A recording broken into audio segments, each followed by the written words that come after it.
Board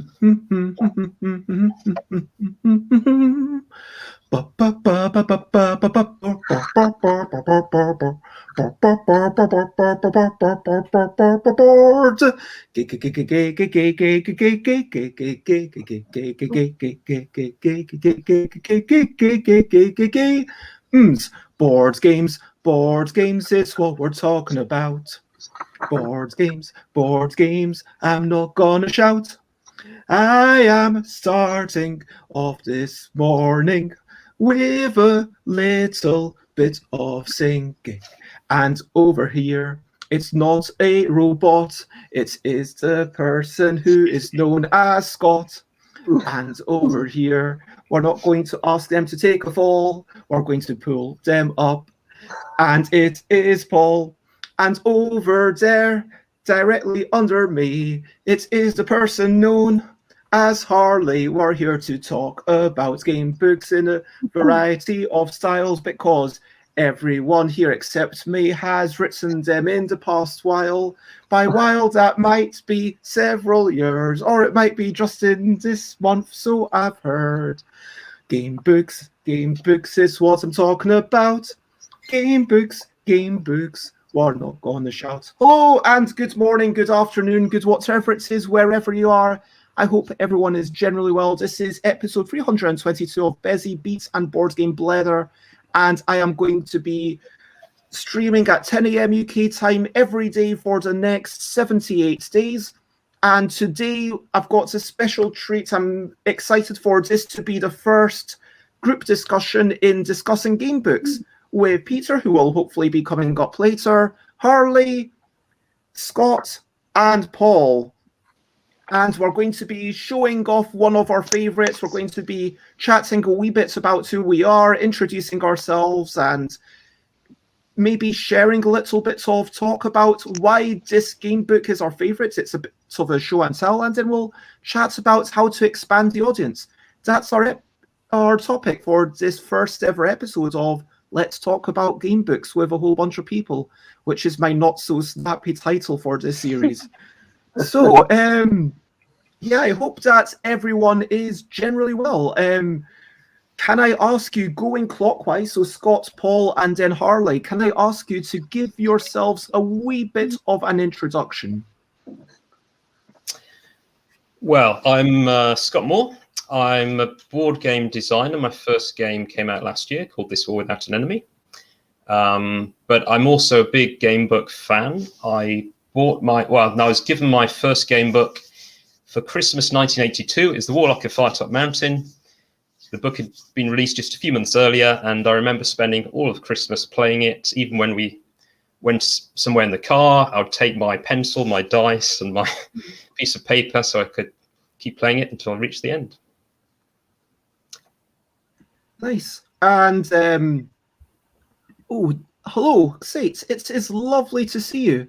Thank you for joining us as always. And I hope that you are generally okay and everything. And Paul, would you care to give yourself a wee introduction? Yeah, certainly. I'm Paul Stapleton. I've been designing board games for 8 years. Pauper's Lab. Hang on, that one. There is. That was my most recent one. That's actually. It's not just shameless publicising. It's got some damp on the wall in that corner that's being sorted, so it covers it quite nicely. Game books were my introduction to gaming. My nan bought me Forest of Doom when I was 7 or 8.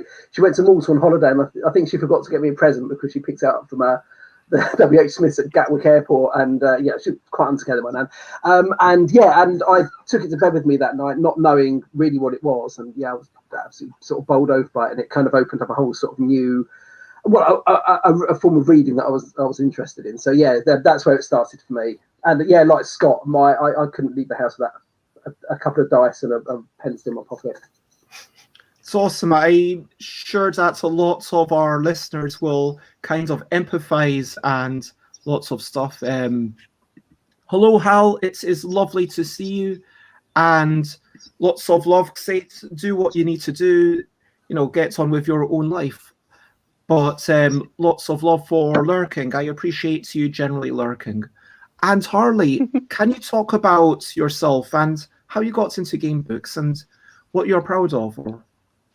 Yeah, so I'm Harley. I wrote Alba over the past couple of years, which just went on Kickstarter at the beginning of this year with Inside the Box, and we did quite well, so that was quite pleasing.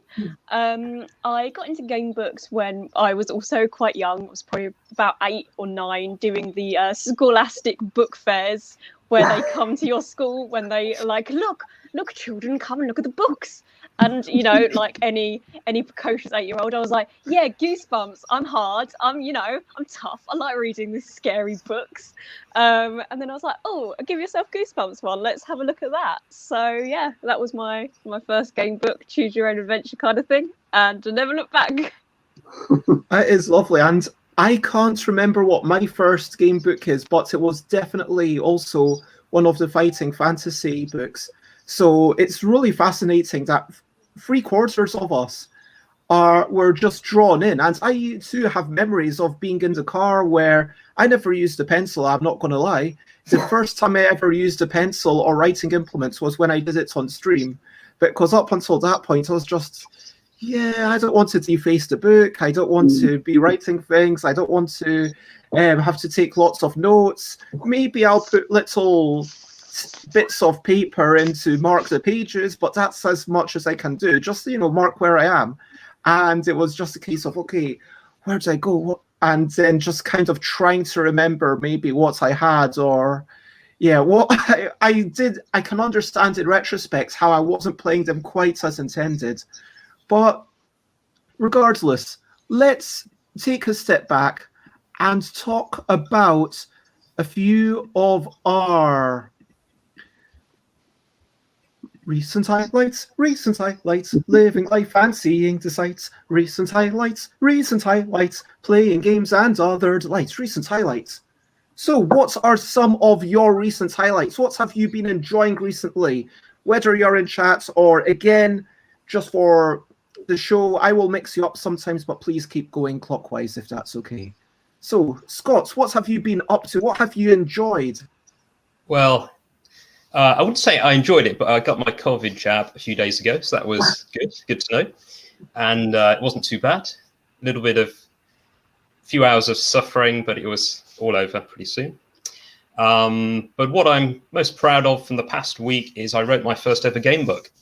Hey. It's a micro game book, 4 pages long. It was for a competition, and I missed the deadline, unfortunately. But I half finished it a couple of weeks ago. Never quite got around to finishing it, but I thought I'll put in the effort. I'll post it online, and there we go. So it's called Terminal. It features a crazy computer and a life and death situation. That's all I can say about the plot, I think. 4 pages. I say it'll be a spoiler. And if someone wants to check that out, would you be able to share a link in the private chat, and I'll put it up into the thing? Is it available? Is it a paid download? Is it available for free? It's free. I'll get a link up later. It's on itch.io. Cool. So while Paul's letting us know about our recent highlights, if you Spring, that's been the most recent highlight for me. Yeah, getting back out on the bike and foraging. That's what I'm enjoying most about this time of year. As that's been really good. In terms of recent activity, I've started a second game book, which is going to tie in again with. I can never figure out which side of me it is.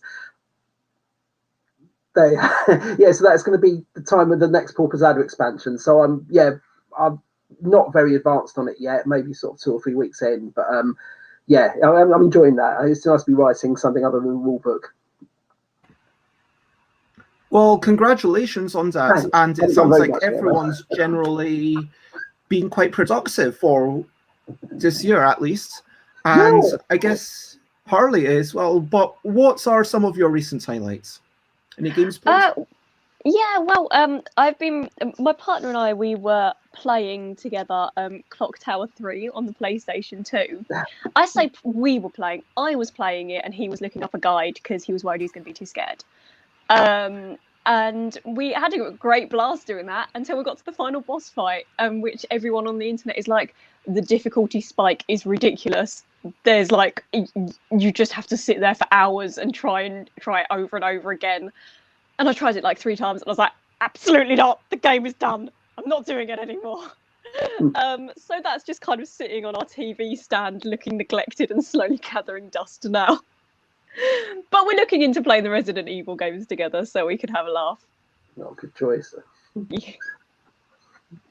Yeah, it's interesting how how much frustration, especially with video games, where old school video games are all about that fiero, forcing you to lose until finally you have this moment of victory, that fist pumping moment of triumph. And then, you know, if you look at something like Doom, it was kind of expected that you would maybe die 10, even 20 times before you get through some of those levels. And it's interesting for sure how people have changed. I saw a video not too long ago about someone playing through Lion King, and they were like, wait a minute, game over? Game over? And they were like, this doesn't have Ratchet to progress. And oh my gosh, River Dusty, thank you very much for hosting and raiding. This is super lovely of you. So I want to give a wee shout out. So I want to say, thank you, River Dusty, for the raid. I want you to know it's appreciated. Maybe it's morning or bedtime. Either way, it's a meeting of minds. Just so you know, the 4 people you look upon are going to talk about game books and not songs, but that is the way that this will go, and that is me explaining the show. So yes, we are going to be talking all about game books. We're showing some of our favorites and then talking about how to expand the audience. Thank you very much. That is lovely of you to say. And Atari 2600 games, says Coral Bryden, rarely even had a win condition. Yeah, that's very true. I mean, it was the typical just beat your own score, like when you go back to Space Invaders. Yeah, it's just, well, I mean, yes, you can beat Pac-Man. Like, there is a glitch screen where the computer just gets overloaded with memory and then it basically just crashes and the game is, okay, how many points do you get? Or I think there was a point where it was just the first person who got there got some amazing renown. But yeah, most games it's just getting harder and harder until you're destined to lose. But for me, I played a few games of Rummy yesterday with the parents. I played a bit of Unfinishable, which is the winner of the 2019 LDEC design competition. I'm bringing that out to start developing that again. I've basically just got to work out, is it 4 or 5 cards in hand? And do you play to a set amount or do you play through the deck? And that's the 2 questions that I need to ask myself. And hello, Alex. So that is our recent highlights. Lovely to see you. So let's move on to brilliant things. Brilliant things. What's a little thing which is brilliant? Oh, wait a minute, I did this in the wrong order. Okay, game books. Let's have a quick whip around. One reason, only one, why game books are brilliant. Scott. Sorry, Scott. Brilliant, as we all know. Sorry, can you repeat that? They are books, and books are brilliant, as we all know. Okay. So just the fact that they're books is a brilliant thing. There you go, Harley. Multiple endings, and you get to decide that. Nice. Paul? Well, most recently for me, they made really good bedtime stories for my niece and nephew. And the fact that you can revisit the same story with different outcomes. And what's really lovely is how my nephew now makes up choose your own adventure stories for my niece, as you know, when they're just walking around town or something. They get so absorbed in it. And so encouraging that sort of, you know, that kind of creative storytelling in children is I think is fantastic. And also it's like we were sort of saying, our favourite game books are always going to be like among the first ones we read. And I think there is a strong sense of that kind of wonder you have as a child in them as well. You know, just that so many stories can be contained in one book. I mean, that's what blew my mind about them when I first got into them, was like one book felt like 10 or 12 stories all compacted into one. And yeah, it took me a while to stop being sort of bowled over by that. Inspiring the next generation of gamebook authors. Exactly. I'm going to go with just greater agency. Just that's it. Greater Yeah. agency. And firstly, enjoy your lunch. Have a good lunch, and thank you for continuing to lurk. I do appreciate that. And hello, Vicky. It is lovely to see you. So Vicky's a lovely streamer, and also Alex, if you could do me a favor and give River Dusty a shout out, then I would really appreciate it. And Vicky, you know, far be it from me to tell you to get, you know what, do what you can get away with. Do what's right for you. That's all I'm going to say. So game books are brilliant. So let's move on to the questionably quick questions. So if anyone has any questionably quick questions that are off topic, then get them in now. The first question that I always ask is, what time is it? Where are you? Here it is 10:16. I am in Glasgow. I am north of the Clyde. Scott. It's 10:16 here as well. I'm in Birmingham, in the centre of England. That was a very bad attempt at a Brummie accent, by the way. Harley? Oh, sorry. Yes, it's also 10:16 here. I am in Southampton, in the middle of a big block of concrete flats. Trying to be glad for the daylight, but it is kind of making me more shadowed than usual, like I'm scheming something evil. And Paul? Well, 10:17 now. Brighton, south of the Thames. So that's where I am. So we are all very UK-centric. I'm normally based in London, but Vicky, we are going to get to that question as one of our key things. We've each got one game book that we're going to do a show and tell in just a few minutes. So this is the moment. If you have any sillier questions, like, for example, who do you think would win in a fight? Someone who had their hands tied up or someone who had their feet tied up? I mean, I think that's pretty obvious, but yeah, Paul. Well, I'm ashamed to say the first thing that came to mind instantly was, well, the person with their hands tied up is more likely to be standing, I suppose. So I suppose but then if the person with their feet tied was lying down, initially a headbutt was what came to mind, which I'm not proud of. But then of course there's a difference in height. I feel sad that I've just introduced violence into this show already. More thought than I should really. I think it'll be a draw. I think it's the unstoppable force meeting the immovable object kind of argument.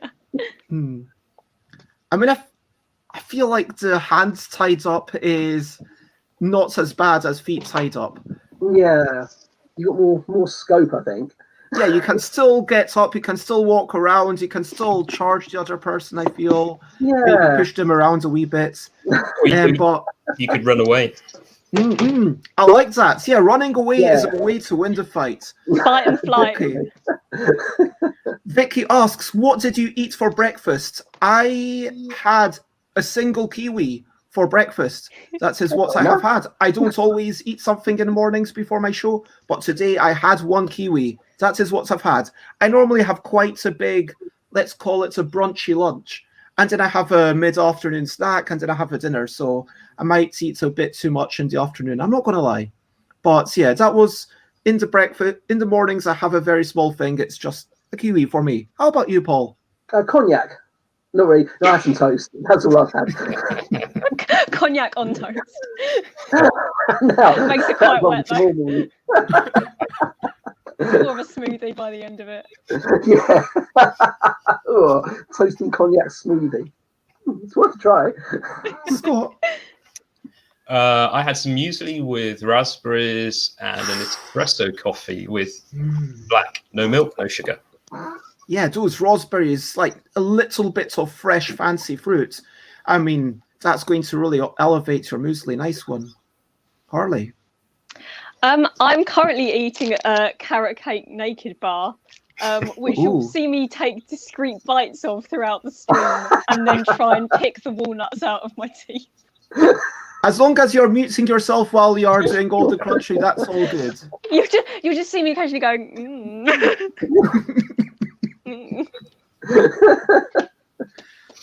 Okay, and Alex is currently, at least emotionally, in 1016, wondering how King Athelred is going to sort out the Danes. Fair enough. And so let's get onto the... Oh, wait. Alex wants to share 6 types of cereal with raisins, cashews, and apricots. Wow, that sounds incredibly fancy. I don't even have 6 types of cereal in the house. This sounds... Is that all in one bowl? I'm assuming so. Yeah. I mean, Like a wok. it's like a very big bowl. The breakfast wok. Every house should have one. I mean, you don't have to have a lot of each type of cereal. You could just have a smidgen of them, you know, especially if each cereal is quite homogenous. Let's say, I mean, if you've got muesli, you don't need to mix it with too many other things, because within that muesli, it's got lots of variants. But let's say you've got Frosties, okay? Let's take some of the, or shredded wheat. You know, just a couple of shredded wheats. It doesn't make any difference whether you put 2 in or whether you put a big handful in. It's going to taste exactly the same. Do you know what I mean? I'm not saying if you've tasted one shredded wheat, you've tasted them all. But I kind of got an image of him emptying an entire Kellogg's variety pack into a wok. Oh, wow. That would be a good, wouldn't it? Breakfast of champions. Okay, well, feel free to continue commenting, asking questions from Like Follow, and I am going to get a wee bit more on topic now for what it's worth. So I thought that we could do a little bit of a show and tell. Are you happy to go in this order? Let me squish the people around. Paul, Harley, Scott, myself. Yes, fine, and then we will each show one of our favourite game books. And yeah, I've obviously, just to go back to the introductions, I asked everyone to join because I didn't actually realise you'd already written a micro game book, Scott. I'll have to check it out right after the show. I've got it open in another tab. But yeah, I know I'd read Alba. I'd not read very much of yours, Paul. I'm sorry, but I knew that you'd done a bit of work in that. I'm just here to kind of keep things going, I guess. But I love game books. I've never... Actually, I had written one as a child, but it was very bad, and no one should read it. It's not even publicly available, so it's all good. You won't stumble upon it randomly. It was literally just, do you turn left or right? And then one of the directions made you die instantly. One of the directions made you carry on, and it was, do you turn left or right? And it carried on for a long time like that. And then once you got through 10 choices like that, then you got to, okay, you entered this village, there's all the witches, but maybe one of these houses empty. Which chapter do you go to? Add the house numbers are 1 to 30, add that number to this and go to that page. And then some of them you just instantly die and because the witch is already in there. And so it was very much on rails. It basically... But has held no prisoners. This was when I was less than 10. This was when I was very young. It. Have you still got it, Bez? No, I don't. But yeah. I did in researching for today, I did find my old game books that I also did about that age, and as you can see, I also did the artwork. So I love that. It's a bit blurred. Actually, it looks better blurred. Yeah. So yeah, I managed to find those. I should read them at some point, but maybe I shouldn't. And I'm sure, I assume that you backed it, Vicky. So I'm going to say on behalf of Peter and Harley, thank you very much. And yeah, it's good stuff. I've read it. And... I backed it as soon as I saw it come up on my Facebook feed. I'm really, really looking forward to Alba. Thank you. Well, so am I. Yeah, I bet you are. No, it does. It looks absolutely awesome. I mean, and you know, post-apocalyptic game book set in Scotland. I mean, that must be a first as well. I mean, yeah, no, it does. I'm really, really excited about it. So, yeah, as I mentioned, Scott's already been on to talk about game books. There's a previous episode. I can't remember what number that is. I should have double checks before this show. It was in the 1 or 200s. And which doesn't narrow it down very much, but I will put a link to that. But and to all the things. But obviously, Harley, I've had you on before to talk about Alba and just to talk about writing things and D&D and stuff and representation. But let's get to it. Let's start off with Paul, and let's show one of your favorite game books. It's not 100% your favorite, but one of your favorite game books. You're going to show it to us and talk about it as a show and tell. It's Talisman of Death. It's good going first. I don't have to out-obscure anybody. Fighting Fantasy was, like Scott and like so many other people, especially in our sort of age bracket, that was where it started for us. But I was aware that the first few were pretty much, do you open the door, do you go on? Do you open the treasure chest, do you go on? And they were fairly linear. And I mean, it was great. But Talisman of Death was very different. I mean, it was written by Jamie Thompson, who did the Way of the Tiger books. But it was the first one where you seem to make intelligent decisions and things happen to you that you would expect. It wasn't just like arbitrary, you've died, it's all over kind of thing. You met interesting characters, you had interesting conversations, but also what struck me going back to it was how kind of ahead of its time it was insofar as representation goes, because a lot of the characters you meet are women, but it's not made any kind of big deal of. They're just, there were women warriors, women clerics, they're just there as wasn't usually the way. Dressed appropriately, so not kind of, dressed in the way that a lot of women were in fantasy art back then. And also it was the first book that went out of its way not to specify what gender your character was, which was, so I think I'm glad I've gone back to it and seen that not only is it a good book, but actually it was kind of pushing boundaries for what at the time was quite a narrow way of telling fantasy stories. What year was it out? It came out, hang on, I did know this, if I was a proper fan. It was pretty early on, it was the 11th book, so it was, bear with me, I think 1986 it came out. And the reason I wanted to get it was because it was featured in a news article on the BBC about how fighting fantasy books were corrupting the youth of the time. I was telling Bez last time, these were banned from my school at the time. We weren't allowed to read them, so we're clandestining and handing them to each other under the desk. But what really grabbed me on this one was a particularly distraught parent claiming that this book had given her son the power of levitation.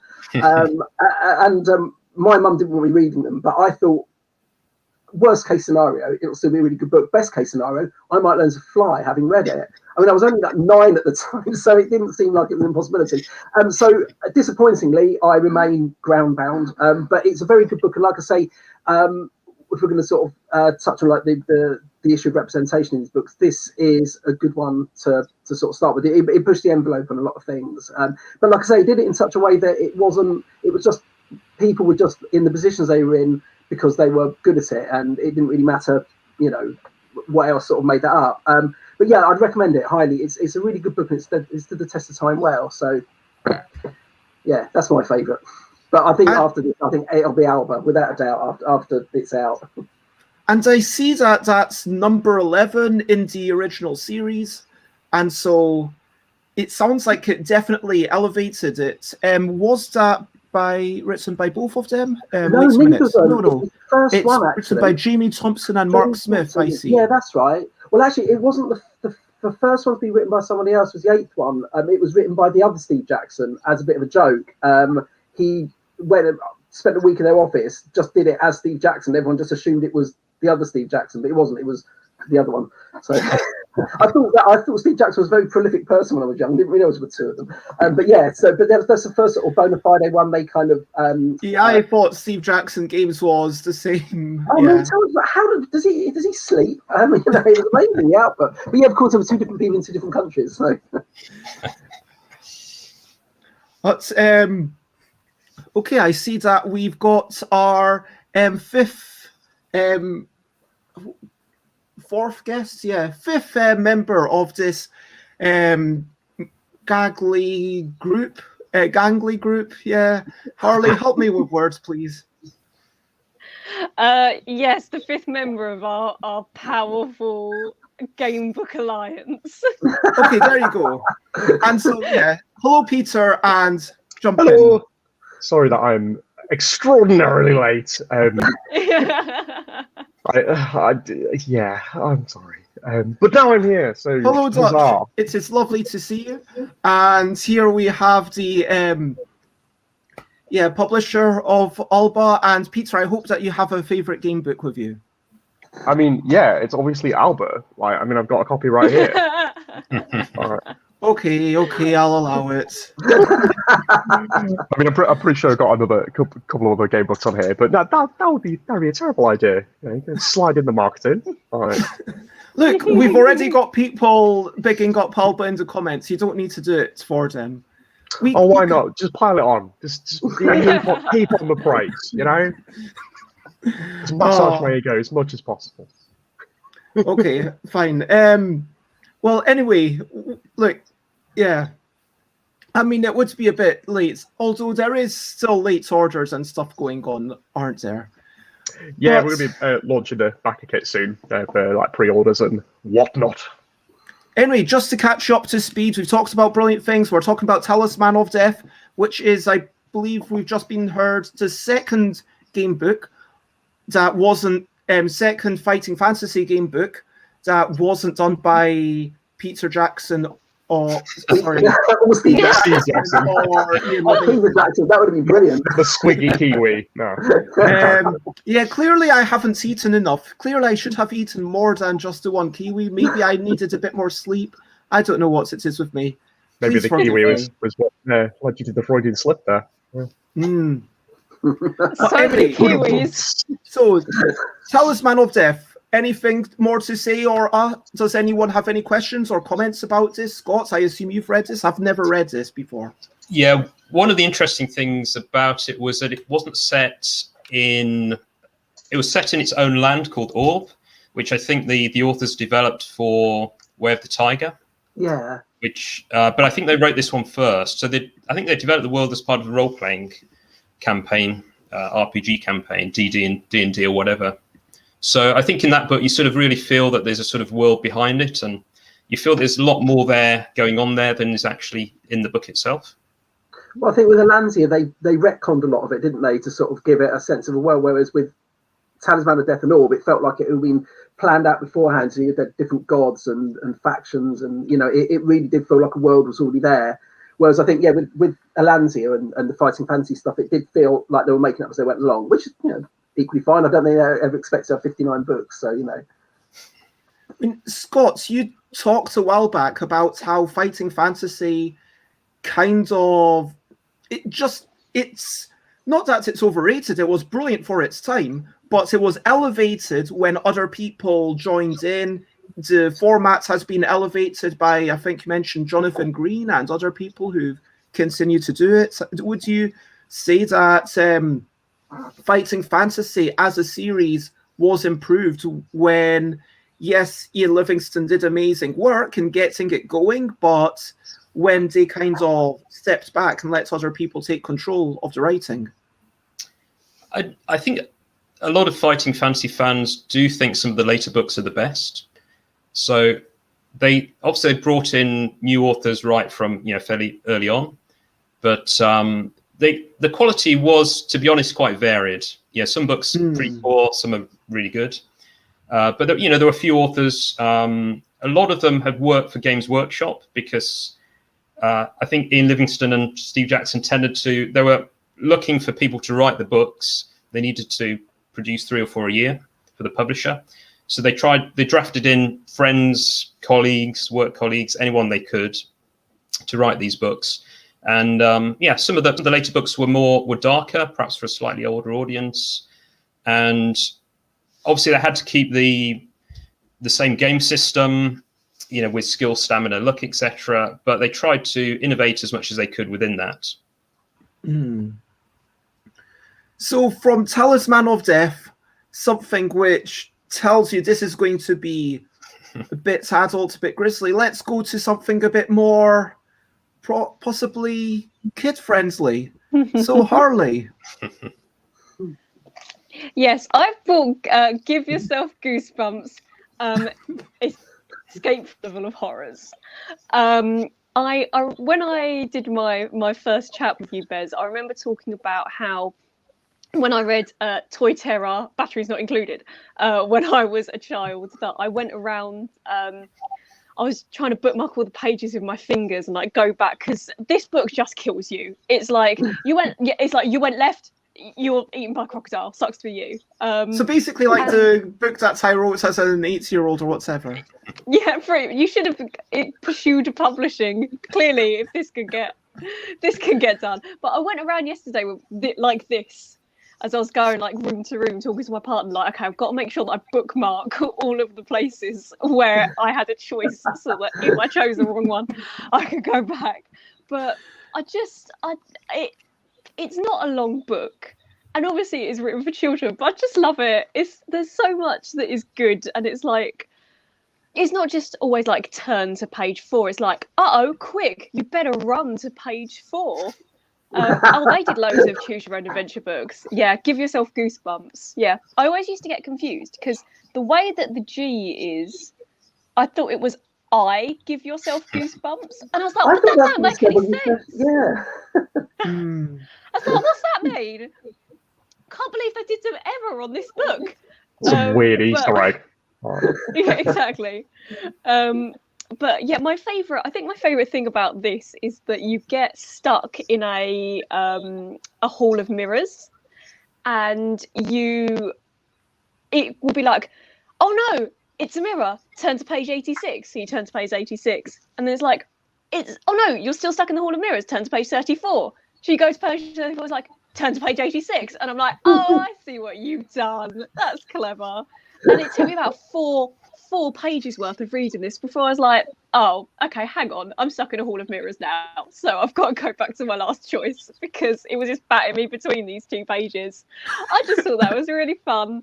So it didn't actually have a game over as such. It had to end with the player actually understanding that they were lost for all eternity, with the character's realization matching with the player's realizations. That's really genius in some ways. Absolutely gotcha moment. That's brilliant. Yeah, and there's ones that are like, you hide in a cannon, and then it's like, you escaped the Carnival of Horrors because you were shot out of a cannon, and the last time you were seen was as an orbit around the Earth by NASA.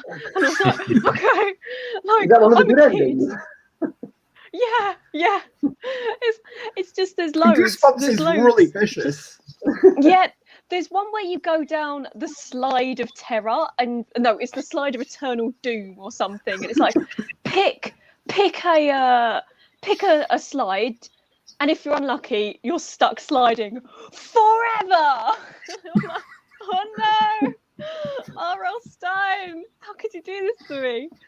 But yeah, some of them are like, the choices is like, if it's sunny outside, turn to page 12. If it's rainy, turn to page 8. And I'm like, that's not fair. Like, wow, that's amazing. I saw that once in the choice. So but that means that you've got to maybe play it on a different day to get the other choice if you want to play by the rules. There's one that's like, if you're reading this book on a Tuesday, a Sunday, or a Wednesday, turn to page 78. And I'm like, come on, dude. Like, I mean, I will. And then because I was reading it on a Tuesday, I just died. I was like, okay, cool, thanks. But I mean, the idea with them is that they are so short, you read them over and over, right? So it's no big deal, but I don't know, it still feels like a punch in the face where you turn to a page and it's just like, this is the end. And you're like, hey, I tried. And Alex suggests that if you're in the UK, yes, it might be a little bit harder to get a sunny day, if that's So, Harley, did they do a few of those Goosebumps Choose Your Own Adventure ones then? I don't remember how many they did. This is the first one. But they did quite a few. I remember reading quite a few of them. Yeah. From this one, we've also got TikTok, You're Dead, and Trapped in Batwing Hall. Wow, TikTok, You're Dead. So this was 96, I think. So, like, he did quite a few. It's Yeah. funny, isn't it? Because it's a format you associate with the 80s more. I thought by the 90s it had sort of more or less dried up, but that's really cool. I like that way of what day you're playing is quite a good way of getting around needing a dice to play, isn't it? Because you could base that on any number of things, really. Yeah, exactly. And there's only like one item that you pick up, so it really is like, do you remember if you had this item? Cool. If you did, go to this page. If you didn't, then bye, you're dead again. So obviously, it's written for children who, might not have the attention capacity to sit down and read and make notes and roll dice, or me, who doesn't have that attention capacity either. So it's really short with lots of, the randomly generated, rather than sort of luck-based things. So yeah, it's a really interestingly done book with over 20 scary endings. Ooh. Apparently, according to Wikipedia, there were more than 50 books in the series. And so it sounds like what you've got there is a compilation of a bunch of the Give Yourself Goosebumps books. 50 of them, really? Apparently.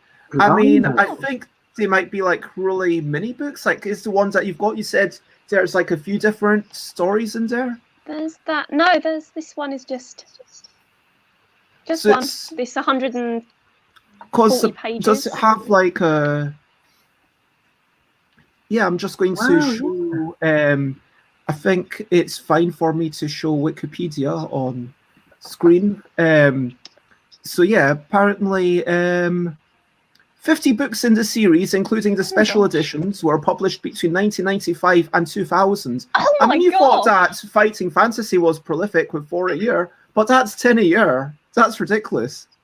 Fun fact, I just went on eBay and I found someone selling the original first 22 books for £200. Wow. Not bad, Are really. you tempted? I'm pretty tempted. If you go... I would... Oh, there's one here that says 86 books from the 90s and it's £126. I'm there. Be right back. Okay. I'm going to come over to the office when I can and borrow some books. Yes. I just have a Goosebumps day. Sick. Everyone takes a different book, and whoever lasts the longest wins. The Goosebumps Iron Man. All right. Okay, this is ridiculous. This is like an entire world, and it kind of reminds us that, I guess, there is so much media that's going on that just flies underneath the radar. Do you know what I mean? Yeah. And books and music are already at that point, and people are talking about, hey, there's too many board games and in a way, yes, there are too many board games if your objective is to keep up with everything. But maybe there's something lovely about saying, you know what, there's too many board games to keep up with everything, and maybe that's okay. Yes, it's a sad thing that some great books aren't going to be known by everyone, but that means that there's lots of treasures to be found. That means that there's lots of moments of delight. And by the same token, yes, there's lots of board games that might not be continued to be published or whatever, but that means that at some point I'm going to say, hey, here's a game from the 90s, or here's a game from the early 2000s, or here's a game from last year that you almost certainly haven't played, but I think it's really good, and let's play it. And then you get that sense of delight.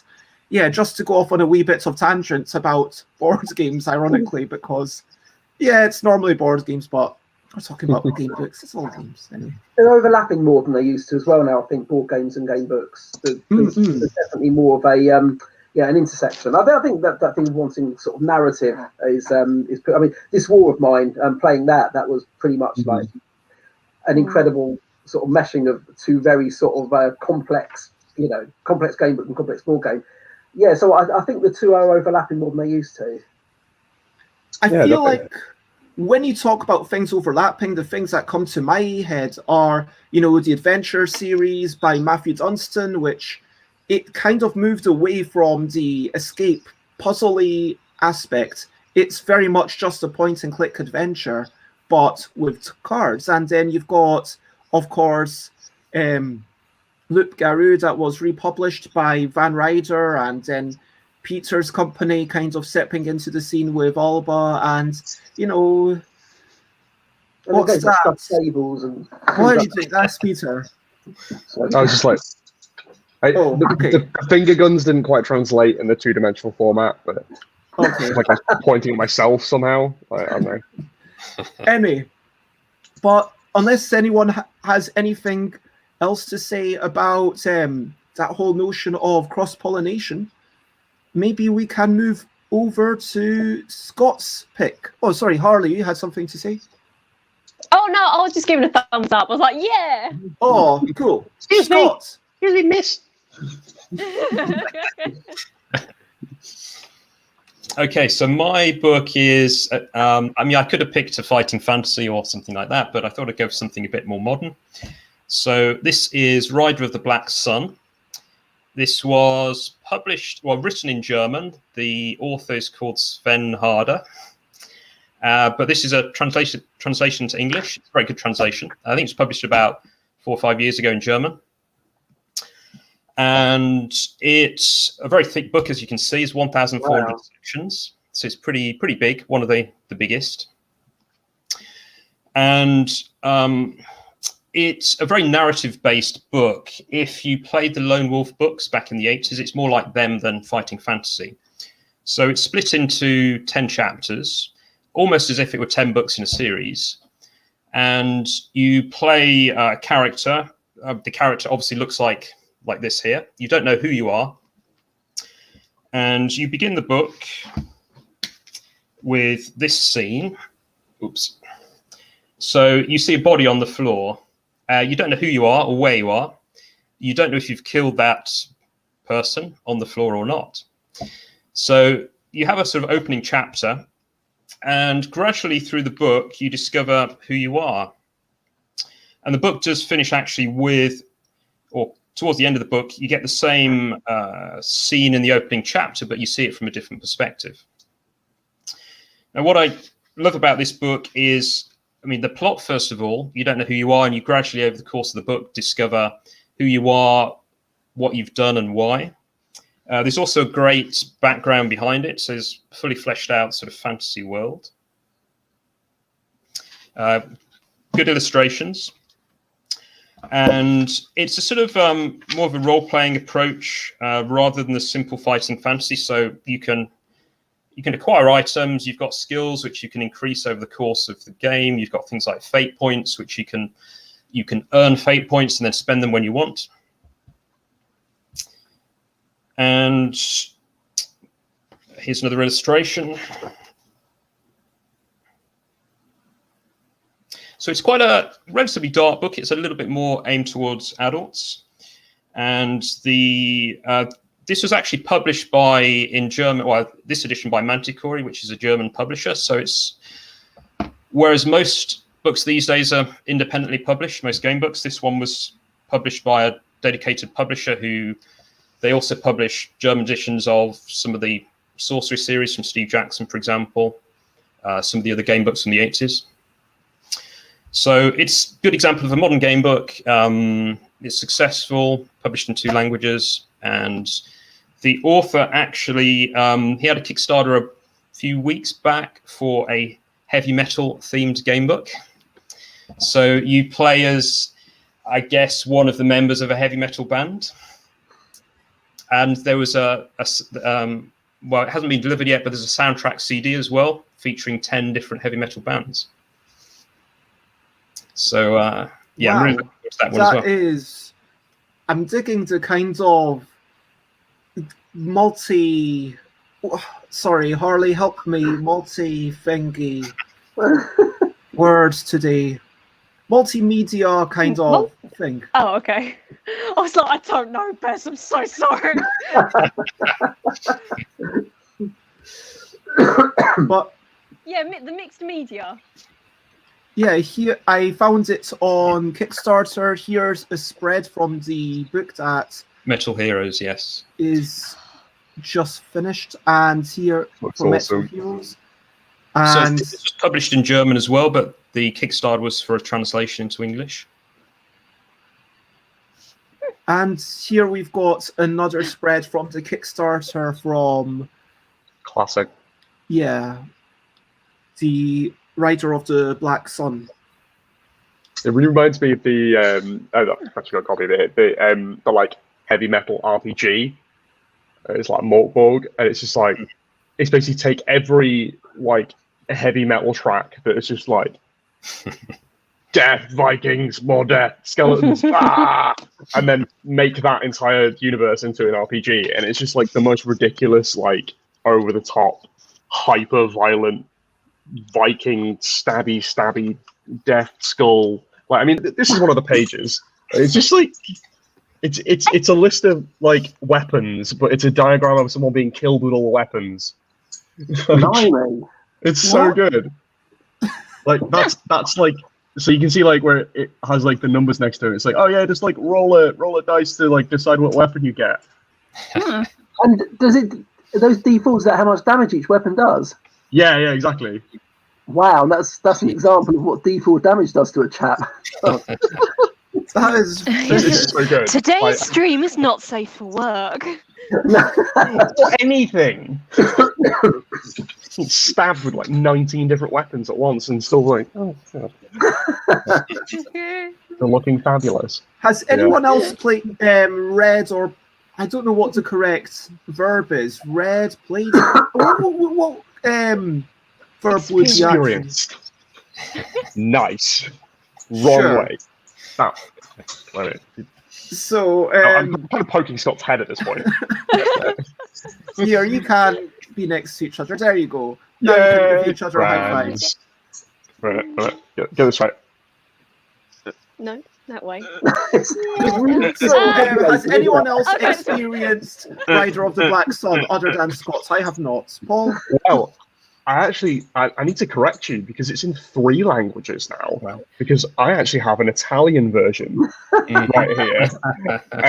I haven't read it because I can't read Italian. But this is a present from a sample from the Italian publisher which produced this. Raven Distribution. They do board games and game books. And they sent me a bunch of samples because they want to publish Alba in Italian. Nice. And Manticore are actually the German publisher that will be hopefully taking Alba 2, which is exciting. So we'll have the worldwide empire. Sorry, I didn't hear that as Alba 2. I heard that as like Alba number 2. I was like, what? The second Yeah, one? what?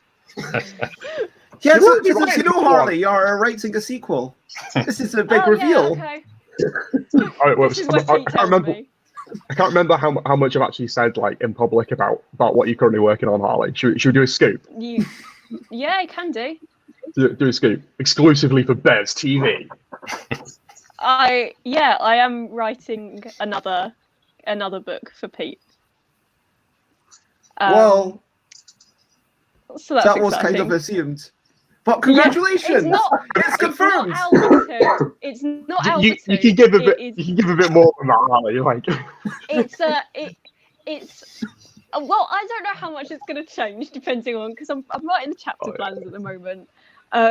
It is a kind of mystery, like a dark mystery set in the 1930s in Germany.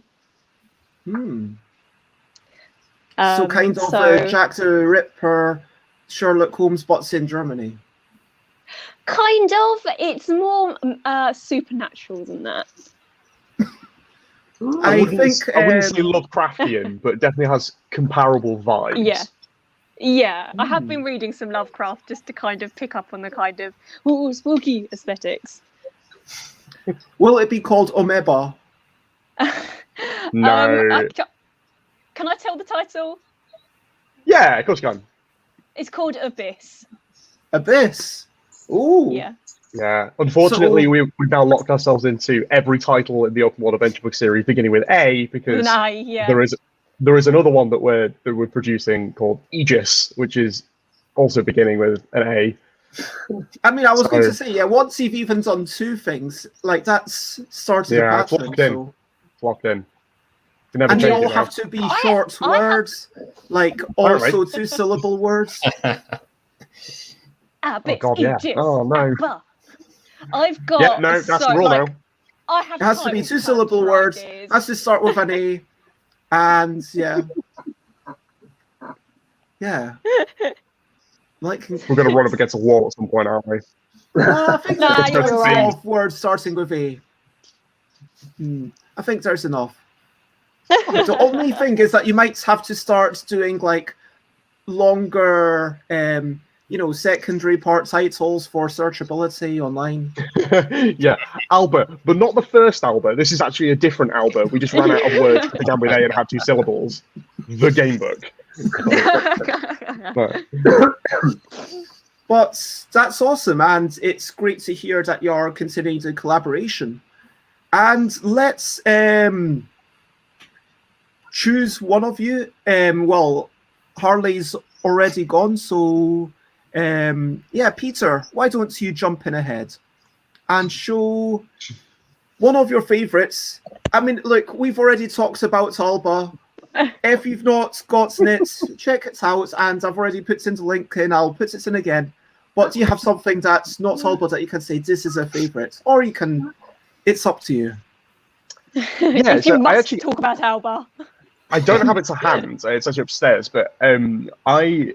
You know what? If you need to take 5 minutes, I will talk about my book, and you do that, and I will run upstairs so I have a prop.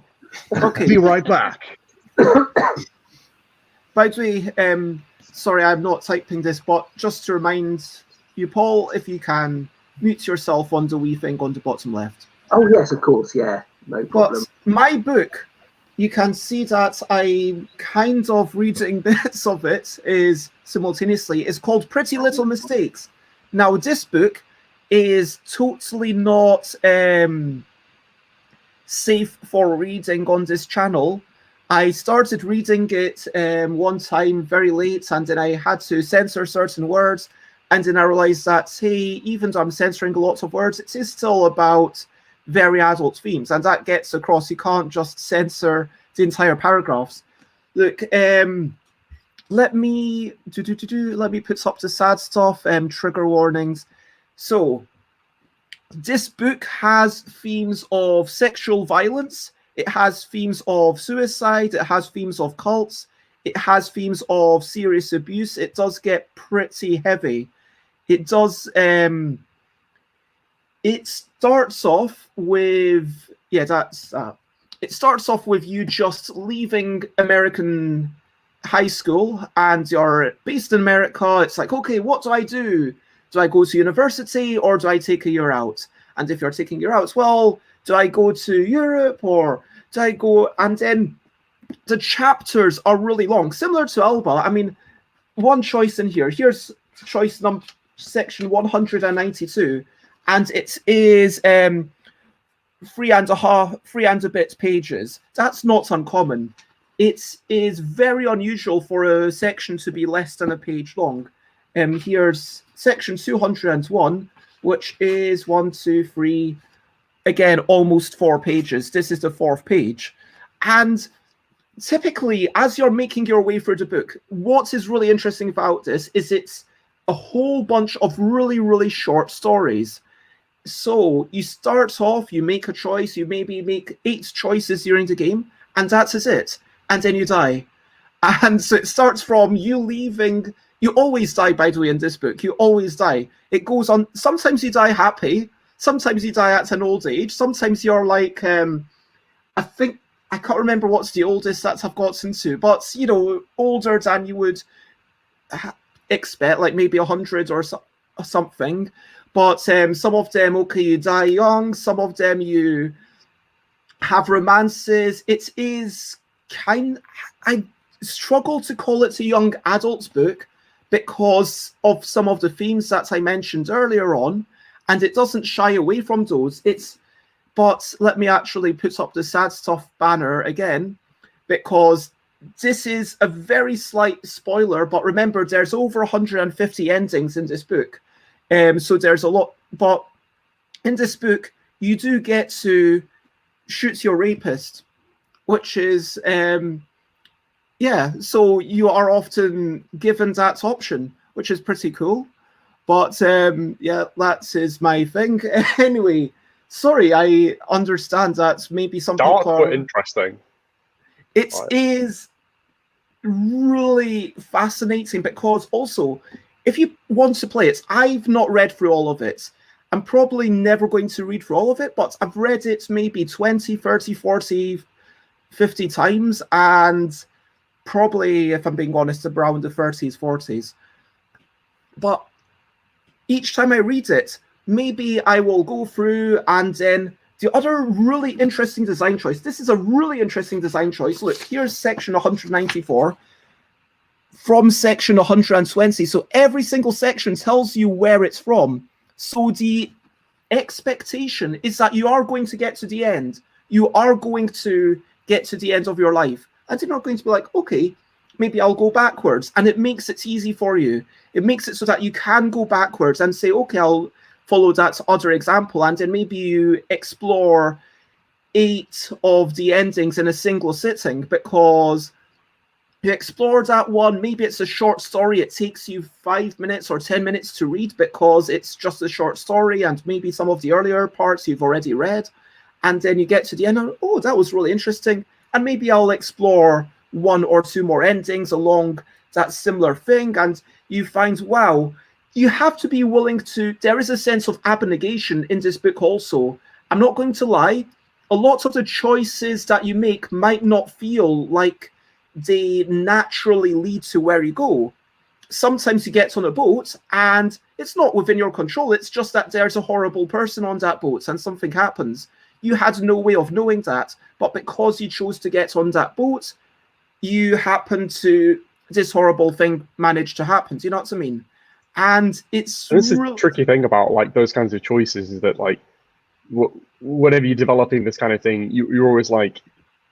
I mean, I remember when we were doing this stuff stuff with Harley with Alba, where just like you want to give the reader / player / experiencer, whatever crap I want to call them, like as many choices, as many meaningful choices as physically possible, because you want to give them that sense of like complete, control and agency.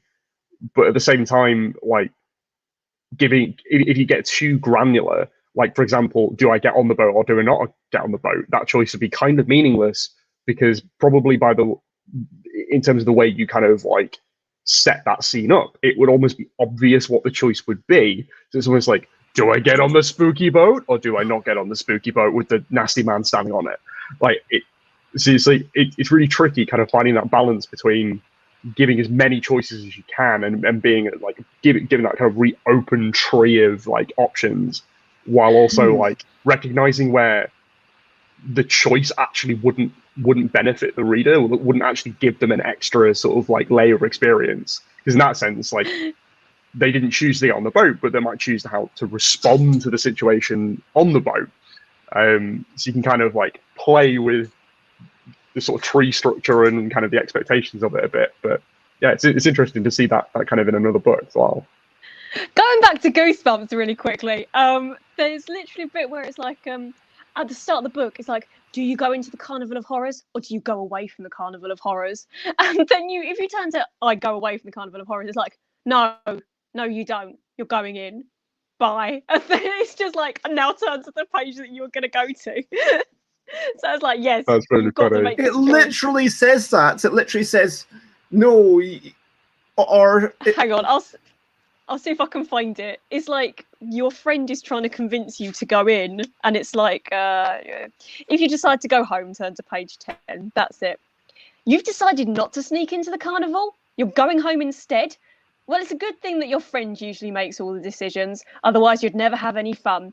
And this book would be over before it began. Go ahead, take a deep breath, then go and climb the fence. You're not scared, are you? And then it's just keep going. It's so good. Brilliant. Wow. It's a really interesting thing, kind of having the sense of agency and making every little choice, but also having the enjoyment of just reading a long section of text. You know what I mean? Because Alba definitely leaned into this quite heavily with longer sections. I think that Pretty Little Mistakes probably has longer sections than your book. Not that it's a competition or anything, but I think there's definitely a greater sense of control and agency in Alba, which is what you were trying to get. Whereas in here, you've almost got to divorce yourself. You've almost got to, whilst it is written in the second person narrative, of course, there's still a sense that you have to divorce yourself from this character, and the fact that you are able to rewind time so easily because of the design choice of knowing where each section came from, I think it does give a little less immersion, but the longer chapters lead to a greater sense of, okay, wow, I'm reading a short story, but then they build up into this tapestry where you're like, okay, over the course of this person's life, you get to know these are all the possible endings, and it's not like any one ending is correct, and it very much feels like all of the possible endings, it's kind of a celebration of all the ways that life might end up, whether it's messed up, whether it's ending up with lovely lovers, whether it's ending up with, you know, on your own, as you might not desire any sexual partners at all. You might be on your own and you might be incredibly successful as a businesswoman. You might be, it does assume that the person is it's a cis woman that you are playing the role as. So that is an assumption. It is gendered. But yeah, I would say for me, it's a really eye-opening book, almost pushing the medium into something that I've not seen anywhere else. I don't know if anyone else has any comments on questions about the book, or if anyone else has any comments on the nature of length of things. Peter? I think, yeah, it's just just kind of the idea of, you know, exploring a theme that's unusual. I think it's something that I'm really fascinated by, the kind of branching narrative genre, whatever you kind of want to call it, kind of trying to explore those more unusual formats, because obviously it kind of like with board games where you take a very clear closed mathematical system that makes sense, like farming or trading spices. It makes sense to make a game from that, and that's obviously where a lot of those kind of modern Euro games started. In the same way as a dungeon, a fantasy dungeon, that canon is so well established from the 70s and 80s that it made sense to start with that. And it's an incredible format for branching narrative fiction because of the structure of the thing that you're using. But I think kind of we're getting to that point now where we can learn from all of the decades of work in both those media to try and explore different things that might have been too difficult to do to start with, to kind of start with as a theme to explore. And like you mentioned, This War of Mine, that's an incredible piece of work. Both the video game and the board game. I mean, it's unbelievable. There's no way someone could have made that 20, 30 years ago, just because of the sheer amount of industry knowledge and expertise that's been kind of built up within the community over those years. And also the affordability of making things like that. I mean, you wouldn't have been able to manufacture something of that scale 20, 30 years ago either. Of course not, no. Yeah, and it's really fascinating. I mean, I've waffled on about weird and wonderful games a million times, but I think particularly that, and in terms of board games, Holding On, The Troubled Life of Billy Kerr, I just love what that does. It's just so boundary pushing. It's just you would never have thought, if you had write a list of all the things that you could make a game out of, that would not appear. It's just insanely so left field. It's brilliant. It's a beautiful piece of work, and it's interesting seeing that there's obviously a pretty established and pretty serious attempt at kind of I'm not sure how you would kind of categorize it, but something that kind of is more like a literary romance novel than it is, or kind of personal exposition novel than it is the sci-fi fantasy genre that we're all used to, and kind of what we've kind of grown up with. I mean, I grew up with the kind of Scholastic book fairs and the Fighting Fantasy editions, and I've got millions of them upstairs. And the Goosebumps books, yeah, exactly. And it's really, really interesting to see where the kind of the community of game book authors is kind of going to take it next. Like, is it going to be taking that, the fantasy dungeon genre and moving it in a weird direction, kind of developing that thing in a direction that hasn't been taken before, or is it exploring new genres that haven't been kind of approached before, like romance, for example? Like, I think it's tricky to do those slightly more like nebulous themes, I think, in such like a structured format. But I think kind of said like learning from all the amazing work that's been done over the last few decades, like hopefully be possible. I think it's really interesting when you call it a nebulous thing, because with something like romance, there's not the clear cause and effect, and that's part of it. Do you know what I mean? If I go to, in this book, one of the earliest choices, if you decide to go to Italy, go to section 12, page 16. If you decide to go to England, go to section 13, page 18. I mean, I know some of what happens if you go to one or you go to the other, but there's going to be relationships. There's going to be people that you meet. There's going to be maybe, yes, in England, there might be a bit of a punky London scene. This is very, very, I'm not even going to call it spoilers. If you go to Italy, well, you know what's in Italy. There's going to be something with, okay, maybe there's cool architecture. Maybe that's something that I think the author is American. I've not actually investigated that. It's written from an American perspective of, whoa, this amazing far-off world called England. Can you imagine living in England? Oh my God. Heard. They are pubs. But in all seriousness, the point is, when it's about love stories, when it's about, okay, you don't, like, I've played those mobile phone games where it's, okay, do you kiss them, do you move away? And that's very much just, it's just sex dice. I mean, those games are just sex dice.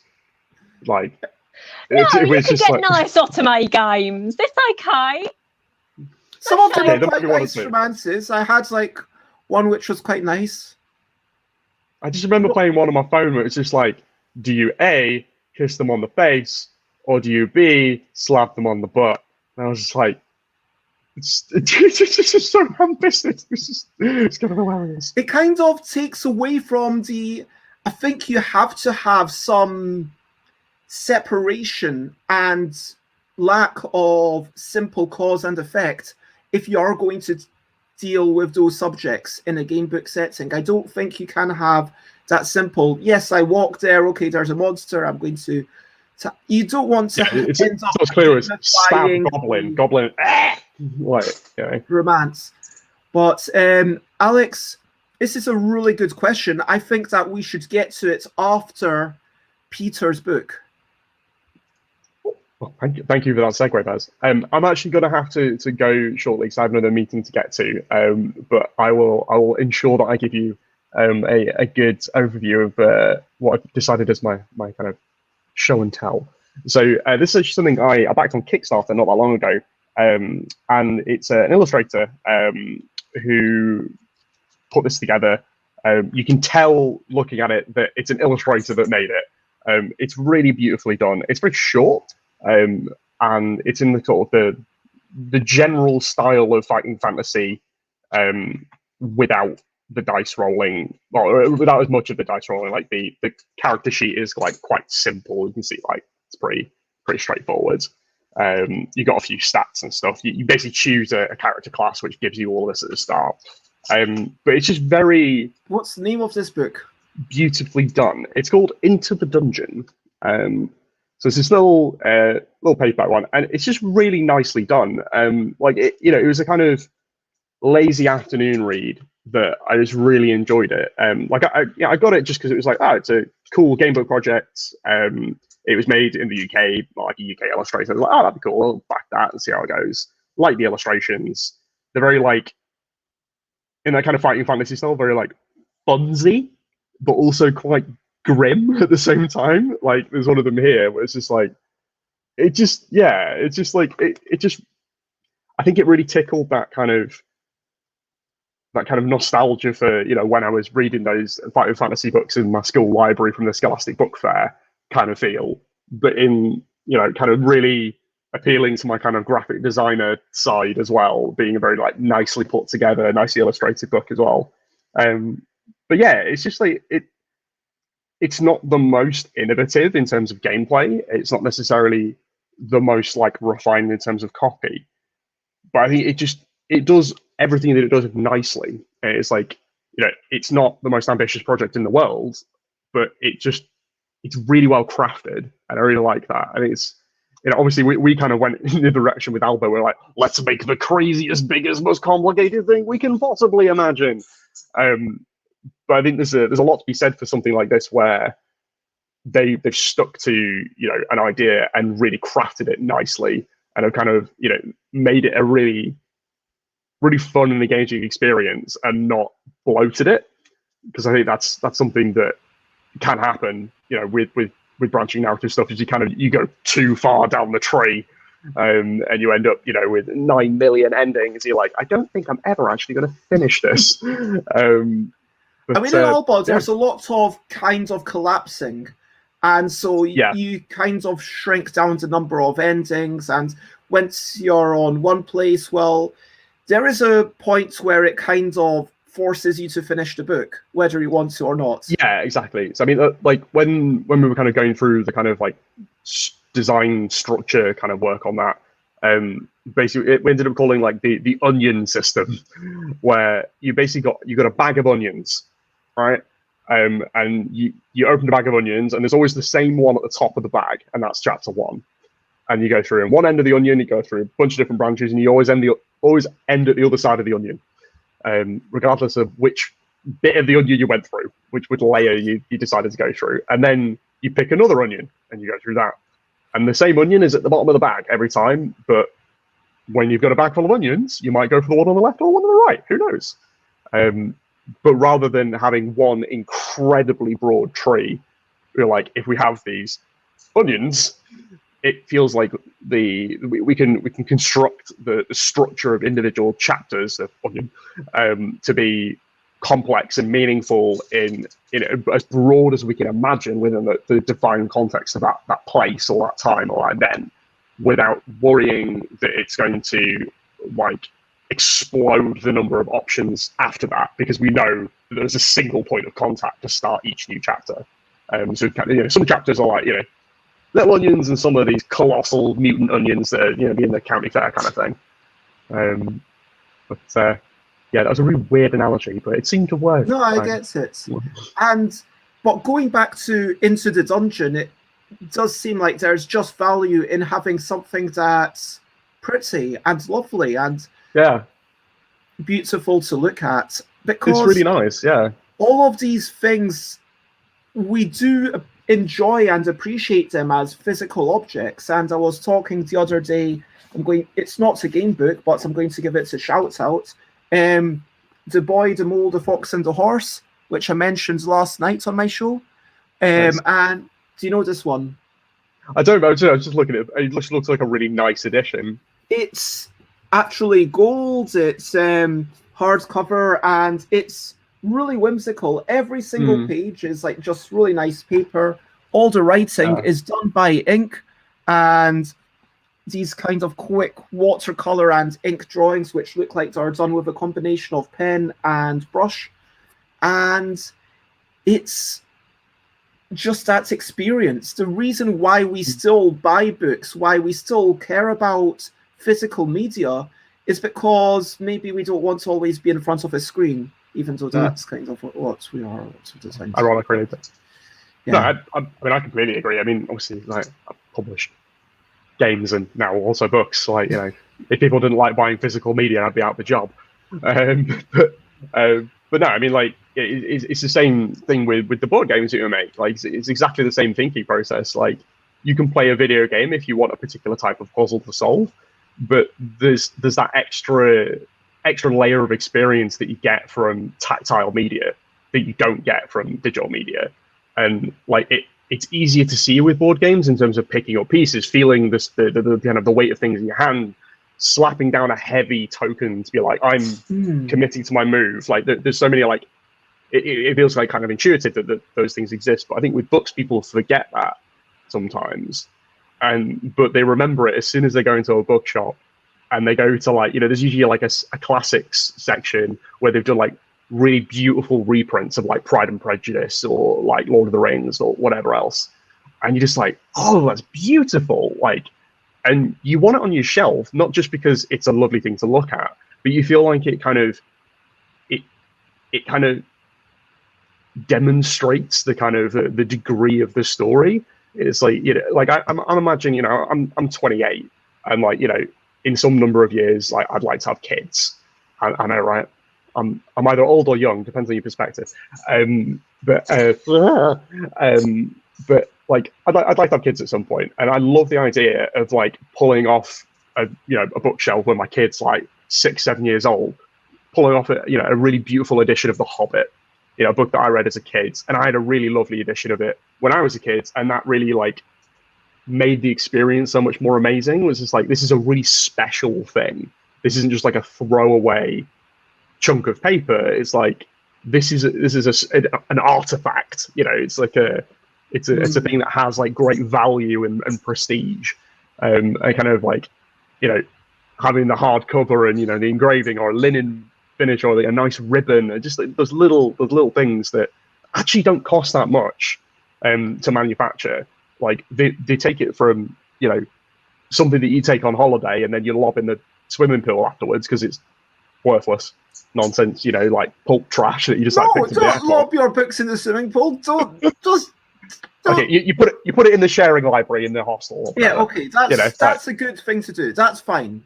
But like I've got a couple of books in my bookshelf upstairs that like I've had for years, and like just because I love the kind of the physical artifact of them, I've kept them for years, and like they'll always be on my bookshelf because they have such like a degree of meaning. But like those pulpy fiction paperbacks, I've probably given them to a charity shop because they don't have that same meaning. I think it's like it's really important to kind of remember that like physicality of it's a thing. It's like a represents something, like whether it's completing the story or the experience you have while reading it. I think the binding of the book and the way that it's presented impacts not only how it is on the shelf, but the experience of reading for sure.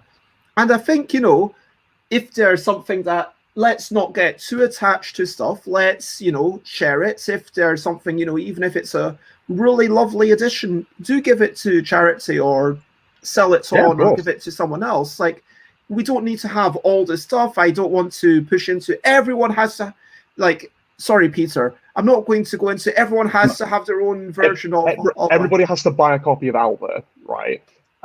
But then it's okay to give your copy to a charity shop so that future people that don't currently exist can get a copy of Alba cheaper. That's fine, as long as you buy one. The hardback edition, because it's nice. And more expensive.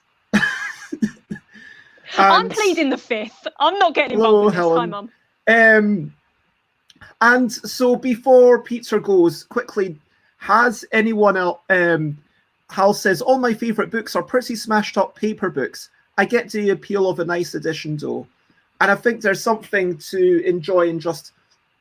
Yeah, like, I'm going to love this for so long. Pretty Little Mistake. I don't think I will be willing to lend it to someone potentially, but I'm never going to get rid of it because I just love it that much. And although I say it's as if it wasn't made with any production value, but when I look at it, I don't know if you can quite see that lettering is slightly laminated. Can you sort of see that? Give it of UV spot gloss there. Yeah. So anyway, does anyone have any questions about Into the Dungeon? Quickly, have you read it? Harley, Scott, Paul, anyone got any questions? No, but I saw it advertised on Tumblr. Okay, Paul. On Facebook. Same book edge board. I do want to go. Thanks, Peter. It's reminding me that it's there. But I bookmarked it while you were talking about it, and I'm going to pick that up later on today. Yeah, definitely do. Yeah, and the one, Scott, the Goosebump ones, I think I'm going to try and track some of those down for my niece and nephew, but not 200 quid. But yeah, Scott, the one that you mentioned, I've been making a little list of the ones that I want to check out next. So now, if we can get your brief thoughts on this, I imagine you've got to head off by past. Is your kind of? I'm probably going to go now, unfortunately, Bez. That's fair. I appreciate I did come into this late as well, but got someone else who's nagging me for my next meeting. Okay, well, thank you for popping in, Peter, and No all the problem at best. all. It was lovely. And for now, bye. Goodbye. Bye. This Bye. isn't the end of the show. But bye. Peter has to go. Bye, Peter. Okay. Pete So- walking in 15 minutes late with his Starbucks and then making a French exit. giving it all that. So Love you, where's Pete. Alex's question? Okay. So this was what we were going to talk about for the second half of the show, which, yeah, half is an approximate term. Halves don't need to be equal, or do they technically? Harley, help me with the definite. Okay. So No, you're all right. You can have two different I size don't know, I'm halves. constantly That's deferring to you as if having authored one book means that you're automatically knowing the definition of everything ever. fine. Every time you say my name, I just feel a surge of panic as I know it's a question I can't answer. I'm just a little gremlin, Bess. Okay, it's all good. Basically, what would you love to see in a game book? And the things that we were thinking about is how can game books expand their audience? But also let's talk about theme. Like we talked about a lot of topics that I'm not going to talk about, which are very adult in here. We've talked about game books, which are very fantasy orientated. And, you know, I've read game books about Sonic the Hedgehog and Asterix. And old characters like that, which is kind of weird because when these characters already have their own personalities, how are you meant to inject yourself in there? Are you really meant to say that Asterix wouldn't do that? But anyway, what themes would you love to see, and what changes would you like to see within the game book itself? Let's go clockwise as always, starting with Paul. Well, I would like to see more moving away from the usual sort of. That said, yeah, I would like to see more moving away from the usual kind of themes and sort of settings. I mean, I'm guilty of that as well. I mean, the next book, the one I'm working on at the moment is a fantasy themed one. But I am aware as well, though, of course, that those kind of niche sort of themes don't necessarily gather much traction. I mean, I know there have been some game books with quite radically different themes and characters that just haven't really kind of caught hold. And I think something like what Peter was saying earlier, something like This War of Mine as an example, or Holding On, you couldn't imagine that just suddenly happening out of nowhere. It felt like games had to make a journey to get to that point. And I think it's the same with anything. Otherwise, you can sort of be ahead of your time and you know, it doesn't really work out. I mean, Earthbound's a good example, actually, with video games. I mean, that came out on the Super Nintendo, and that was basically Pokemon a few years before Pokemon, but nobody was ready for something like that, so it just really flopped. So I think there's an element of that. I mean, flop seems a strong word, seeing as like the original Mother was sold well enough to be republished as Mother 2, known as Earthbound, and then it's had Mother 3. Yeah, I suppose what it felt like with that was that had it come out, I mean, I think it was brilliant. I mean, it was a real work of genius. I do think that it should have got a lot more of the sort of love for it than something like Pokemon did, which seemed to riff on a lot of the ideas. So in some ways it felt like, and actually at the time a lot of RPGs were still very much sort of like the dungeon crawling kind of thing, and it played with that a lot. But I do think it was a little bit too out there for a lot, you know, for quite a few people's taste at the time. I don't think that would have been the case later on. But I also managed to lose my thread. Yeah, so what you're saying is that we can't push too fast. We need to evolve things slowly. Oh no, I think things are more likely to work out. I mean, say something like This War of Mine had come out 20 years ago. I don't think it would have had the same kind of. I don't think it would have grabbed people in the same way. I mean, I think also, yeah, it feels that things tend to me feel like more of a sort of a journey where you make certain logical steps before you get to something which a few years ago would have seemed like quite a crazy idea to pull off. So actually, yeah, that is true about Pokemon. Yeah, and lasts so durable as well. But in game books, I suppose I would like some more kind of novel settings. What I'm enjoying at the moment is the crossover between game books and graphic novels. I'm kind of enjoying that sort of where it is more illustrative. There's been a few of those coming out, and that's something I'd like to see more. That's something I'd like to work on more as well. I must admit, I enjoy the format so much that most of it sort of does hit the spot for me. But it would be nice to see some more kind of experiments being sort of pulled off of it. I think that's a really interesting point about real world themes, because maybe that's part of why I like Pretty Little Mistakes. It's not necessarily, although for me, the fact that it goes into the horror of reality, but it also goes into the beauty of reality is really lovely. I think we don't need to talk about a dungeon dive or to talk about, how to describe Alba in a futuristic sort of reclaiming the land sort of hero's journey type thing. Or it doesn't need to be a big grandiose adventure. It can just be a Cthulhu-esque thing. It can just be, hey, here we are who we are, and we're just, I don't mean to take it down and to parody it. Okay, here's a game book about getting a cup of tea, which probably already exists, but here's a game book about just, being friends with people and, be nice to each other. I don't know. I think real life feels harder Well, the to boil hero's down journey. into choices. Oh, that's okay.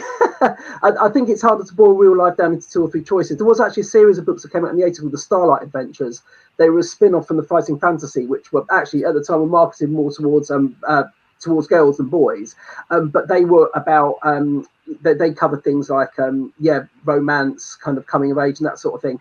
And they did seem to do it sort of reasonably well, I think. There were no dice or anything. It was kind of like a much bigger choose your own adventure kind of system.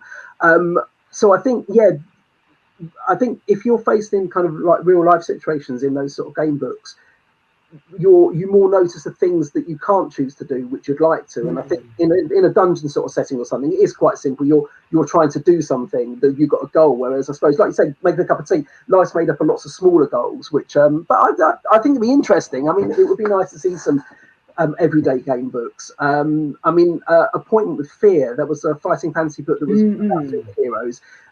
I found it really fascinating. Whereas the first part of the story, you were just getting to work and doing a normal day at work, and some of the choices you have, they're all fairly arbitrary choices. They didn't really have any impact, but it was quite nice, sort of like, do you want to do your paperwork first, or do you want to go and get yourself a cup of tea, or and a bit more of that might be quite interesting.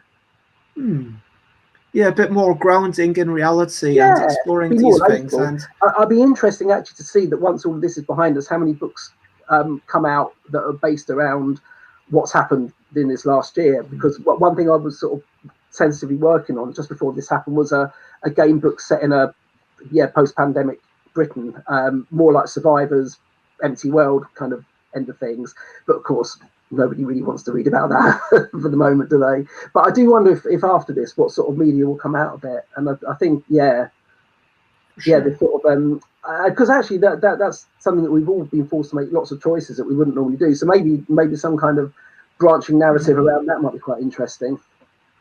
Well, Harley, what would you like to see come out in game books? I didn't mean to interrupt. I just get excited sometimes.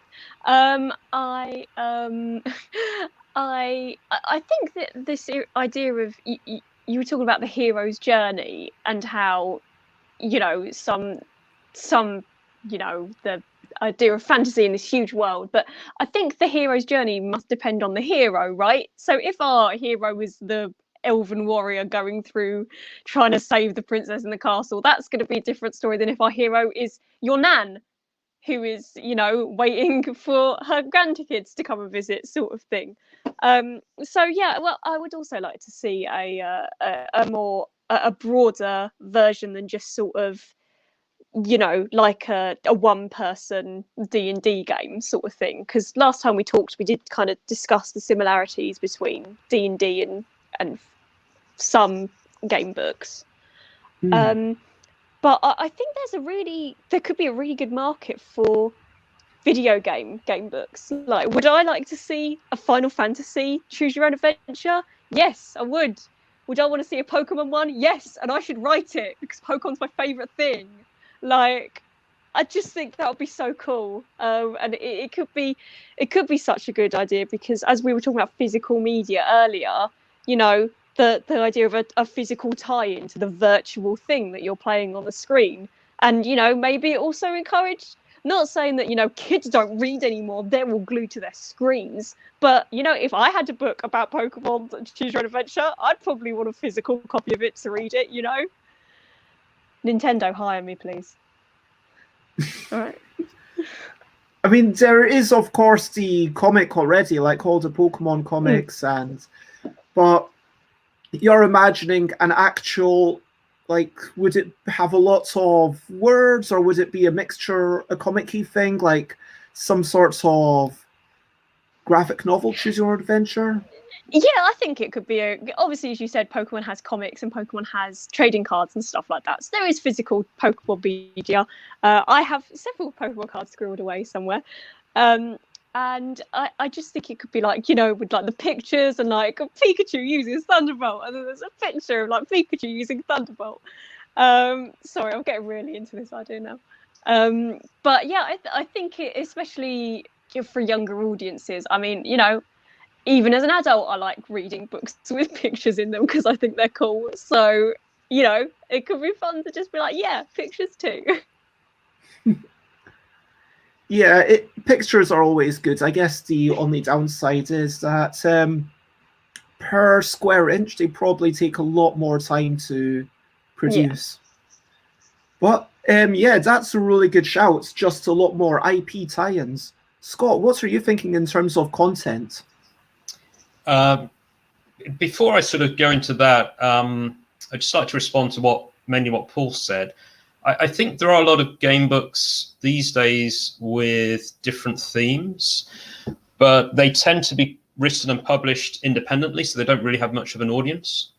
So one book I'm reading at the moment is called Spied. You work for the CIA and you're recruited into an international spy organization. So it's a bit like a sort of James Bond theme. So that's a bit different.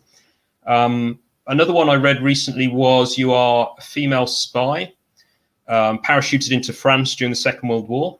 So that's sort of young adult type of book. That's a really well-researched, historical, but something a bit different. There's been a book called Can You Brexit?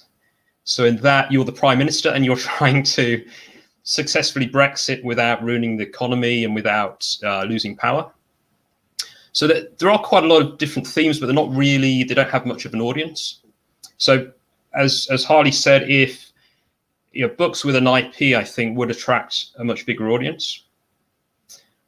But in terms of what I'd like to see, as we said, there are a lot of board games moving into sort of branching narrative or more narrative-based board games. It would be nice if game books moved a bit more towards the board game arena. So, yeah, the traditional fighting fantasy, you've got dice. Why not replace them with something else? So, cards, for example. So if you package a book with some additional components, you could have a sort of move a bit more towards board game type of experience. I mean, I think with something like using cards, you can do a lot with cards. Board games use cards in all sorts of different ways. So why not introduce those to game books as well? And if we're really pushing the horizons, maybe some sorts of envelopes that are attached to the things, but you've only got to open these envelopes at certain points, and then maybe there's a couple of cards in there that go into your particular deck, and maybe that deck represents your character, and then it's kind of like a deck building game book thing. Mm-hmm. Yeah, I know somebody who's starting to write a book like this, early days yet. But I mean, I think gamebooks have been limited by the packaging. If you're just selling a single product, a book, you expect people to have a pencil and paper and dice if they need it. But if you sell it in a small box, like a board game, then you could have additional whatever components are needed. And I think people are willing to pay, more for board games. I think they'll pay £30-40 for a book in a box with additional components. And some people are happy to pay that for a book. So. And Bartek, lovely to have you. Mentions using cards is quite common in one-player RPGs, which could be considered quite similar to game books in some ways. And yeah, one-player RPGs is a really interesting area to mine for ideas and techniques of what is possible. But I think it does come down to what you said, Scott.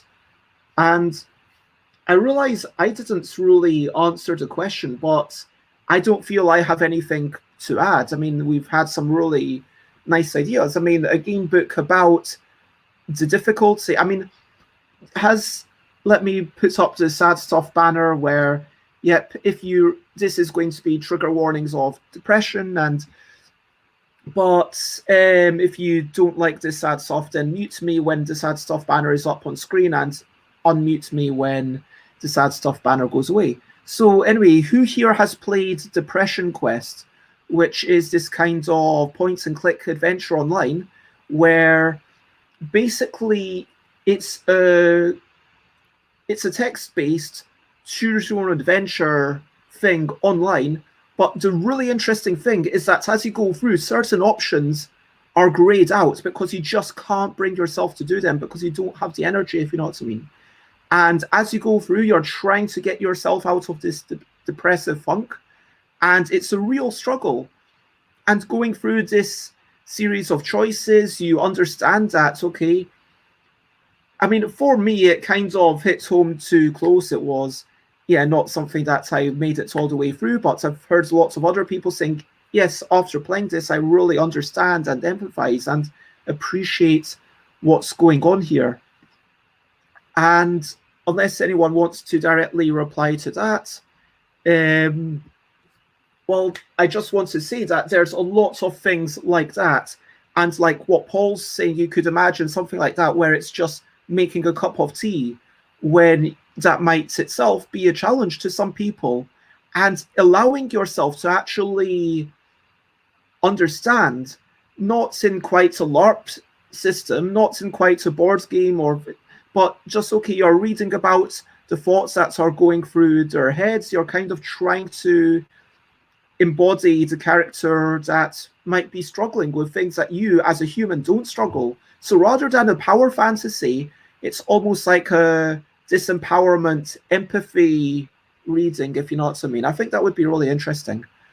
But we sorry, there's cutting in. We when I used to work as a carer, we actually planned something similar for people to try and empathise with what dementia was like, and the number of choices and the amount of agency that goes into something as simple as making a cup of tea. You know, it's made up of 40 or 50 different choices you make that you're not even aware of. But when you've got dementia, those links are broken. So we were working on the idea of trying to sort of come up with something that would work in that kind of, to show people what dementia could be like. But it was something we could never get any funding for, obviously. So it never really happened. But yeah, that's a really good idea. I think it's that kind of getting people to think about decisions is a good way of trying to encourage empathy for other people's situations. And like you say, you can role play about being a warrior or a paladin. So why not role play about being somebody who is in a less privileged position than yourself, rather than more? And so I think there's definitely some mileage in that. I mean, it is challenging as a player for sure. It doesn't give yourself the, hey, it's a joyful activity, which you can see that it's not going to have the same audience. Oh no! Well, in this, it was the context of training staff. No, absolutely. Yeah. No, I'm not just kind of thinking out loud because of what Scott said about also growing the audience, and then maybe packaging things in boxes sounds really exciting. Imagine like a big slipcase, and then he puts it there, and then 80% of the space is taken by the book, but there are these other additional tokens or cards, or maybe you make a little deck, I don't know. I could easily imagine a book mixed with something like Flea, like Friedman Freese's Fast Forward or Fable system. I could imagine that. And it's, once you're done, you kind of put things back into their required envelopes and you can play again. Well, the famous 5 game books did that, didn't they? They had cards and a compass and all bits and pieces, and they were all in a little bag. Well, I see Scott's nodding your head away. There was also a series of Asterix game books. I think there've been 2 different series, but one of them included, a bag with some dice and cards as well. So it's not a new concept. Yeah, actually, now you mention it, one of the Asterix game books that I have has some dice, and I was like, that's really superfluous but it felt a bit underexplored. All of these are great ideas. Let's go to the other question before we finish up. I really want to say, how can we sort of grow this audience? And we've already talked about what game books are. Game books, we're using quite an expansive term. You're reading a bit, you're making some choices. That to us right now is what a game book is. But how can game books evolve? How can they continue to find more people? And let's go clockwise again. Hello. Well, I think what Harley was saying about IPs, that's always a good kind of in for exposing people to, who wouldn't necessarily buy into the format. And of course, once people are in, then they're into it. I think it's quite a niche form of media, and I think it has been for a long time. I think it had that big explosion in the early 80s and sort of maybe up to the late 80s, and then it became very niche. I think going back to Alba as well again, I think things like that will draw people in as well. And I think again that's it, because what inspired me to back Alba was it felt like a real breath of fresh air, and I think breaths of fresh air will draw more people in, because you could put out another dungeon crawler game book, and no matter how well produced and how kind of groundbreaking it is without field, it'll probably still only be bought by the same, I don't know, however many hundred or maybe a couple of thousand people. So I think, by broadening the themes, tapping into things like IPs, because actually the IPs really kept the whole genre going, because you could probably remember this, Scott, in the 80s. Just about every franchise had a game book, whether it was just a one-off or a series. Cereal packets were giving them away. So I think that if you can kind of get people in with that hook, and then hopefully they'll stay for the rest of what it has to offer. So but also I think the other thing, a bit inclusivity, not just burly blokes with broadswords and bikini-clad Amazon women backing them up and healing them when they're injured. I think that's a big.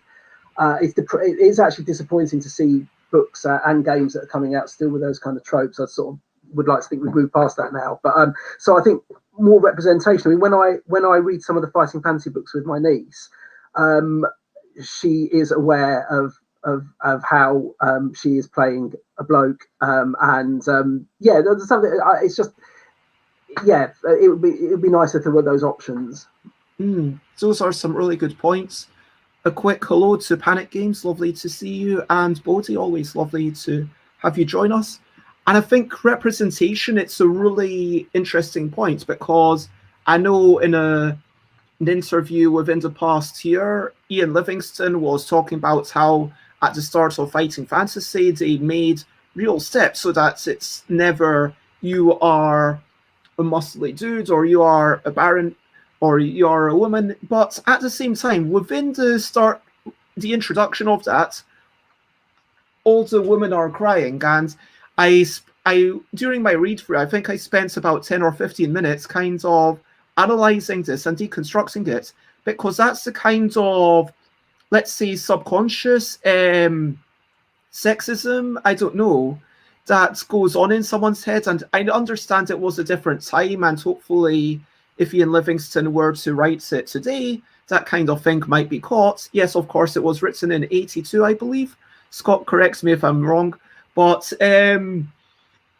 yeah, it's, even if it doesn't say you are a man or you're a woman, there's lots of other things, like lots of other signifiers that kind of play into that. And we could have an entire discussion for 2 hours about this kind of things. And I'd love to have Nick Kay on, like, based on what was done with Fog of Love. That was really good. You know, just that, well, on the front of the box, they originally had someone who was portraying themselves as male, someone who's in a dress, like someone in trousers, and then, yeah, then having the alternate covers where it's about other sexualities, other gender representations. That's a really strong signifier to welcome people in, to draw people in. And that sort of representation doesn't just bring you a different audience. I think if done well, it can, yes, it can bring a new audience, but it can also expand it and bring so many people in who now feel suddenly welcomed and feeling, yes, I can actually understand and empathize a bit more and feel myself shown. And yeah, Harley, what's your thoughts on this expanding the audience? And feel free to respond to anything.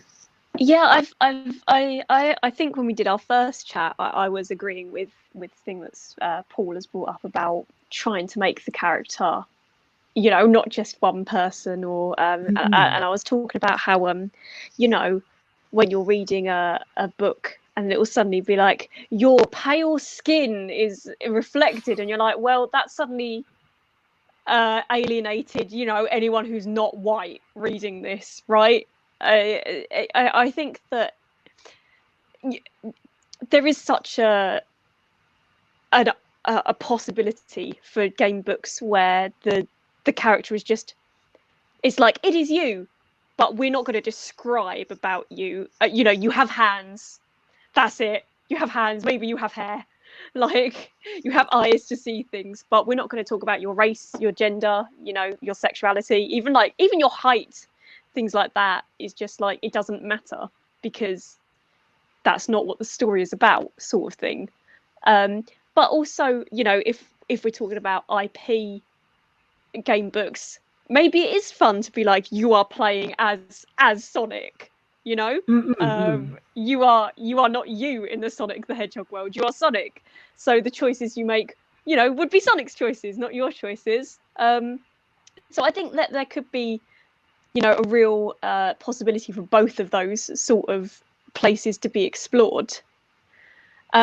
Also, really quickly, you might have seen me fiddling with my phone. It's because I was trying to find this, which I really want to read.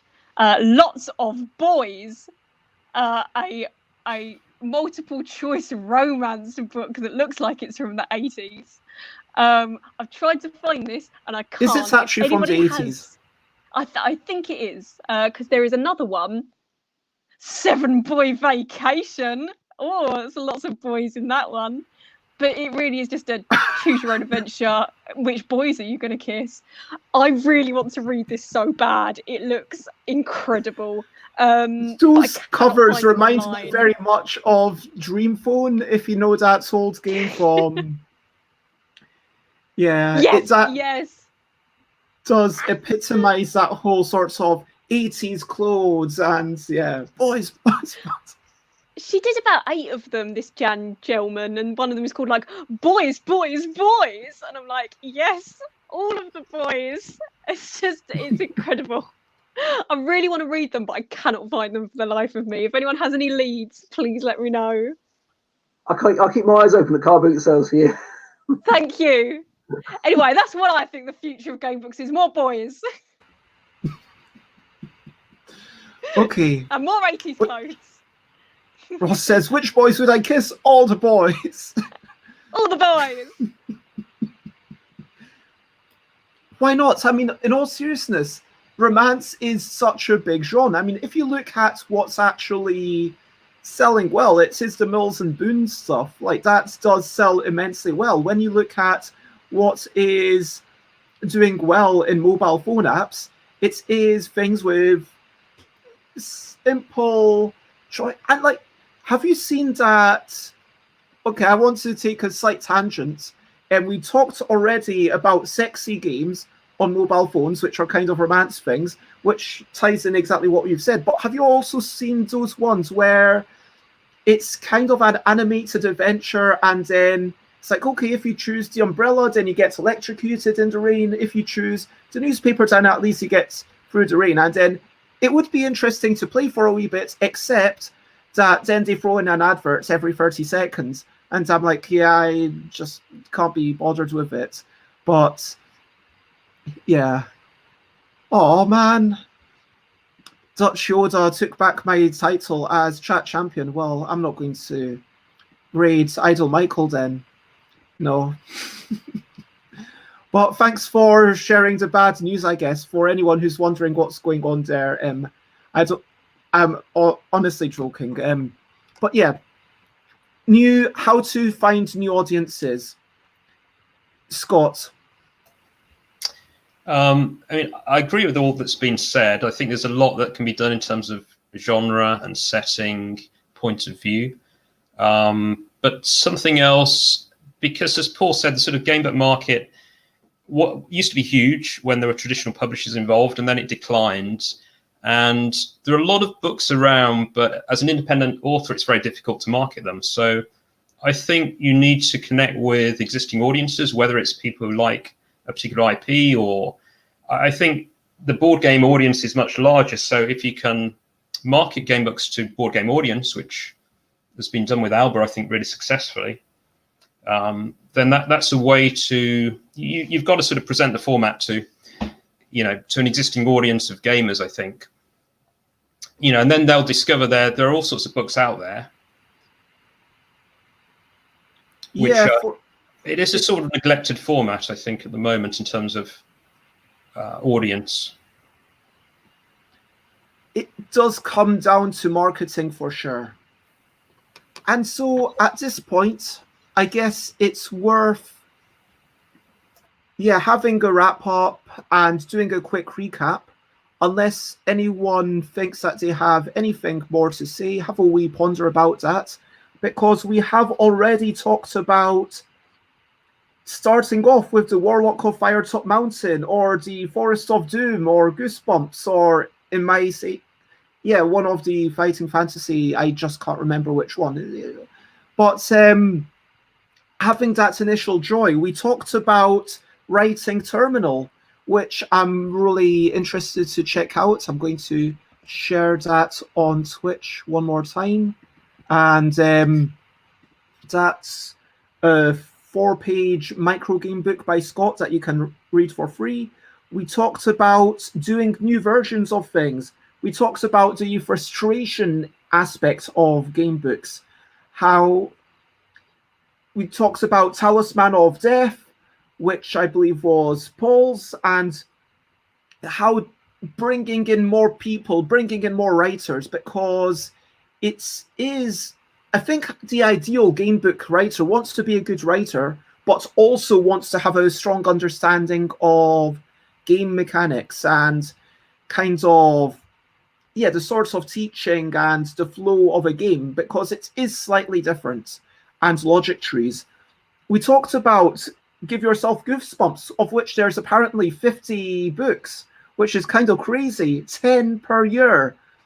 Talking about the choices that aren't choices, where you don't get to escape away from the crazy carnival. You have to go to the carnival because your friend forces you.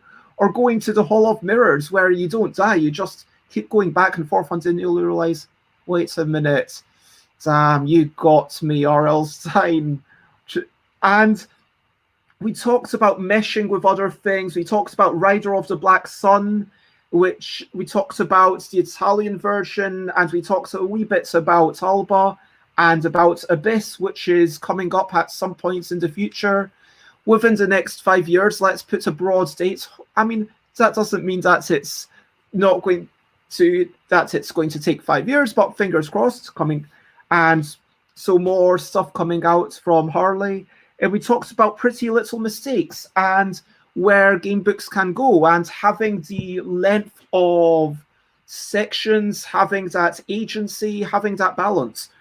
We talked about Into the Dungeon, and then we talked about just the beauty of hardback things, how talked about comics, we talked about Starlight's adventures, we talked about the famous 5 books, we talked about Asterix and having additional things in a box, we talked about just bringing up something which is somehow a breath of fresh air, with another shout out to Alba, and there's a lot of love for that. We've talked about representation, we talked about boys, we talked about marketing, and that is pretty much all we talked about. Does anyone have anything else that they would like to bring up at this point?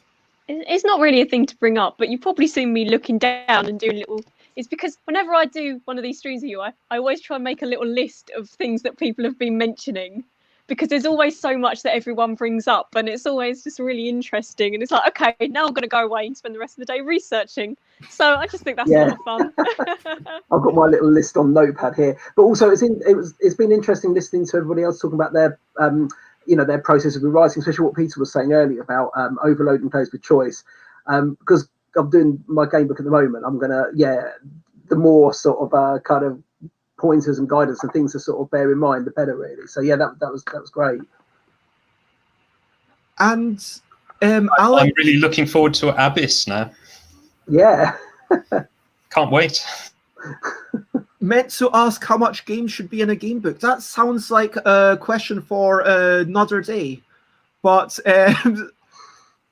some amount, I think, is my short answer. No, we can't start again. But you know what? If everyone here is happy to do so, after this happens, I will put out some sort of doodle poll so we can hopefully arrange something in around 3 to 6 weeks. I said 4 weeks, but we'll kind of organize something if people are up for it, and also potentially adding in Bodhi, who wrote this charming little thing. So shout out to Bodhi, who I'm getting to chat to on, I can't remember, I'll tell you in just a wee minute, because the next section is, if you've not already watched this, firstly, I shout out everyone, and so I want to say thank you, everyone. Thank you, everyone who's been watching. You're amazing. Thank you, Scott and Harley and Paul and Peter, who was here earlier. Thank you, moderator. Lots of love hearts for the moderators. And damn you, Dutch Yoda. I have no love for you going in and taking my title. I'm shaking my head at you. Damn you, Dutch Yoda. But lots of love to everyone else. In all seriousness, thank you, everyone. And I want to give a quick shout out. Wait, that didn't quite work. Myself, I'm stuffbabez.com, stuffbabez.bigcards.com, twitter.com/stuffbabez, instagram.com/stuffbabez, twitch.tv/stuffbabez, youtube.com/stuffbabez, stuffbybez.com/discord. So those are all the links. And yeah, why would you want to check them out? Well, you know what? Today, if you check out nothing else, the one thing that I would like to ask you to check out is the Instagram of Categorical. So that is really the one thing that I care about people following. So please check out the Instagram of Categorical. Follow that. Dina is taking care of that, where there's going to be pictures twice a week, not too often, and so it'll be graffiti, pictures of me, pictures of the cards going on. There will be games to play along. It'll be interesting, hopefully. If you're interested in word games or graffiti at all, please do follow that. And let's give a wee shout out to everyone else. Paul, where do you like to be found? Facebook's fine. Bedsit Games, also Bedsit Games on Twitter and Instagram as well. So any of those places, I'm always pathetically grateful for any contact. So, and Harley, I'm going to nominate you as the ITB person as well. Let's see if that fits on one. Yes, it does. So there's all the links together for Inside the Box and Harley. How do you like to be found? Yep, I'm H_Truslove on Twitter. That's my professional one. So if you want to reach out and talk about game books, absolutely, let's have a chat. And then Inside the Box is on quite a few platforms. Facebook is usually a good one. They post quite regularly about projects that they're doing, which is really nice. So they're good social media. Oh, something went wrong on my thing. That's problematic. Let me scroll back. Here's Scott's links. How do you like to be found, Scott? Twitter, probably the best. For my board game, Facebook, This War Without an Enemy. Or my personal Facebook account. I don't know what's just happened, and I'm very sorry about this. Suddenly, my Google Documents, I might have pressed something and then everything changed. It's all very confusing, and yeah. Anyway, hopefully you can type that in. Definitely check out Scott. And this is the point where I say, what are you up to? Whether you're in the comments, whether you're on the video, what are you up to after this? And that's it. Over to you. What are you up to? You can share only if you want to. Are you doing something that you don't particularly want to do? Let us know. Maybe you can be held accountable.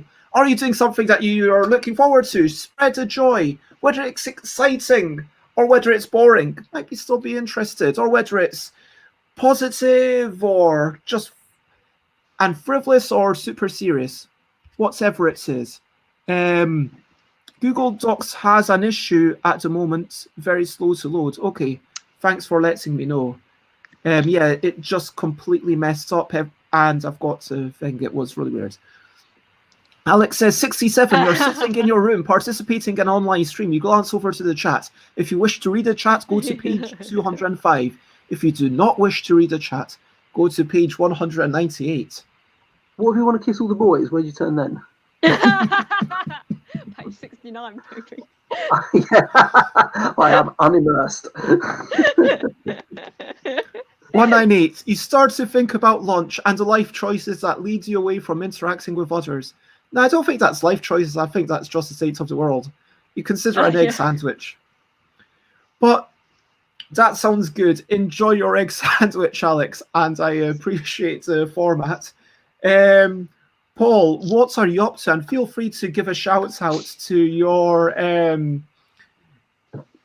project that you mentioned, the book that you're writing. I am going to be hopefully working, which just involves a lot of drawing at the moment. I'm drawing all the cards for the Pauper's Ladder expansion and working on the game book. Hopefully getting that for Bike Ride later. That's what I'm up to today, anyway. Drawing and cycling, it's not too bad, is it, really? Sounds lovely. Yeah, I'm looking forward to it. Harley, what's big on your plate? I'm probably going to go make myself an omelette after this, so that's exciting. And then I've got to do some more chapter plans for this, so that's what I'm doing with the rest of my day. Are you happy now it's public? Yeah. I've always worried, like, oh God, what if it's not good? What if people are like, why is this person writing another one? But yes, my friends are all happy for me, so that's what matters. Look, I don't think anything is perfect, and I'm not here to say that Alba is a work of perfection, because nothing is. And I'm not here to bring it. But what I want to say is that, if people love it, if people love Alba, well, Abyss will be more of the same, and it will be even better, and it's by the same writer. But if you don't like Alba, and you think that, hey, there was this issue, well then, I'm sure that Harley and everyone involved is open to constructive, kind criticism, and then you can give that feedback, and I'm sure that Harley and everyone involved will have learned from. I'm sure there will be all sorts of things that you're doing to make the sequel even better. Yes, we're trying.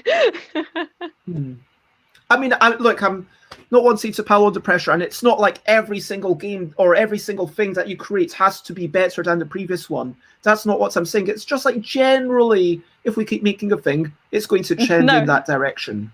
We must keep building until we find the ultimate game book. Omelets. Yeah,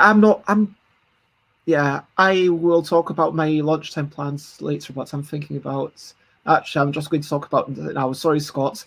I'm thinking bits of toast with peanut butter and a smidgen of olive oil. So it's like half olive oil, half just a bit of toast with olive oil and bits of toast with peanut butter. And anyway, Scott, what are you up to?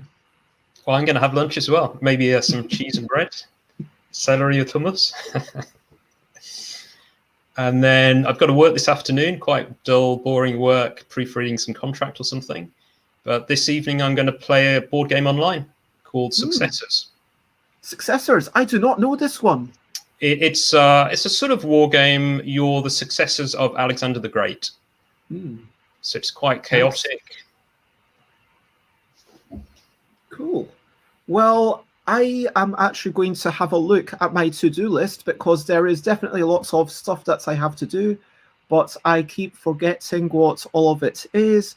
So, oh wow, apparently I really should be sorting out a Board Game Geek page for Unfinishable, Biddable, and Invisible. That seems like, yep, I can do that. Yeah, getting people to all try and sort out some future group streams and do a wee bit of catching up with Twitter, rewriting some stuff, doing some writing on my own book, which is about board game design and also everything else. It's kind of verging on philosophy, and doing a bit of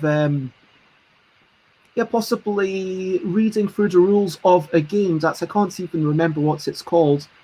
But it's a game that's going to go to Kickstarter at some point, and I have been commissioned to write a song about it, which I'm quite excited about, because that's something I'd like to do more of, and I'm going to read the rules probably after I've had a chat with Chris. Wednesdays I work with Chris. Anyway, it's all a go, and I'm looking forward to it. And I am going to eat something either now or after I have a quick chat with Chris. But that is that. If there's anything that people want to chime in with, then feel free to. If you want to come in and join my future streams, then check out that link. That link always redirects to my Google Calendar, where you see all my streaming appearances, most of which are on this channel. But on, when is it? 17th, I'm on Idle Michael's stream, so I'm looking forward to that. Apparently 4 people enter, 1 person leaves, which sounds very vicious, but so apparently the other 3 of us are going to be locked in there streaming until the end of eternity, if you take that literally. Tomorrow I am meeting Oliver Kinna, lovely person, Tabletop Games blog, does talking about playtesting, about media creation. Friday, Friendly Friday Forum. This is just chaotic shenanigans. If you want to jump in for 10 minutes, feel free to, if you've got something to shout out to. Saturday, mentoring Dutch Yoda. Sunday, I'll be talking about Quintuple, one of my games, and talking about how it went on. Monday, meeting Kirsten Lunde, who's a designer, publisher in New Zealand. Tuesday, meeting someone from Netherlands, an Australian living in Netherlands. It is Bodhi. Wednesday, we are doing some game jamming. We are making a game, myself, Tiz, and Rita Modal. And yeah, that brings me up to the next week. Oh yeah, and obviously Tuesdays, every Tuesday evening at 8 p.m, I also play a thing. Next Tuesday at 8 p.m, we are playing a game that I invented that is being considered by a publisher. I'm not going to say which one, because then I'll just be disappointed when I have to say, oh, they didn't like it. But it's called Wee Whimsical Creatures. It used to be called Strange Animal Noises, but now it's called Wee Whimsical Creatures. You've got wee whimsical creatures, you make the noise of them, other people have to guess which creature you are trying to make the noise of. And yeah, lots of fun to you. Lots of thumbs to you, sorry, I should say. Looking forward to it. So, that is the end of the show. I am going to raid Idle Michael. If you are in the chat, then please do copy paste some or all of that raid message, and I will, unless anyone else has any final words. Well then, bye, bye, bye, bye. This is a goodbye song. Bye, bye, bye, bye. Thank you for watching along. Bye, bye, bye, bye. This is the end of the show. Bye, bye, bye, bye. And now it's time to go.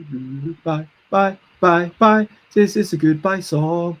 Bye, bye, bye, bye. Thank you for watching along. Bye, bye, bye, bye. This is the end of the show. Bye, bye, bye, bye. And now it's time to go. Oh. Bye-bye, everyone. So yes, your choices now are: do you copy and paste parts of the raid message? Do you paste the entire thing? If so, turn to page 67. Or do you not paste it? Do you get on with your day and leave before the raid finishes? If so, turn to page 400. I need to go and make that omelette, so I'm going to go and do that now. Bye-bye. Bye. Bye, guys. Nice to meet you all. Apart You from Beth, who I too. know. Bye. See ya. Bye-bye.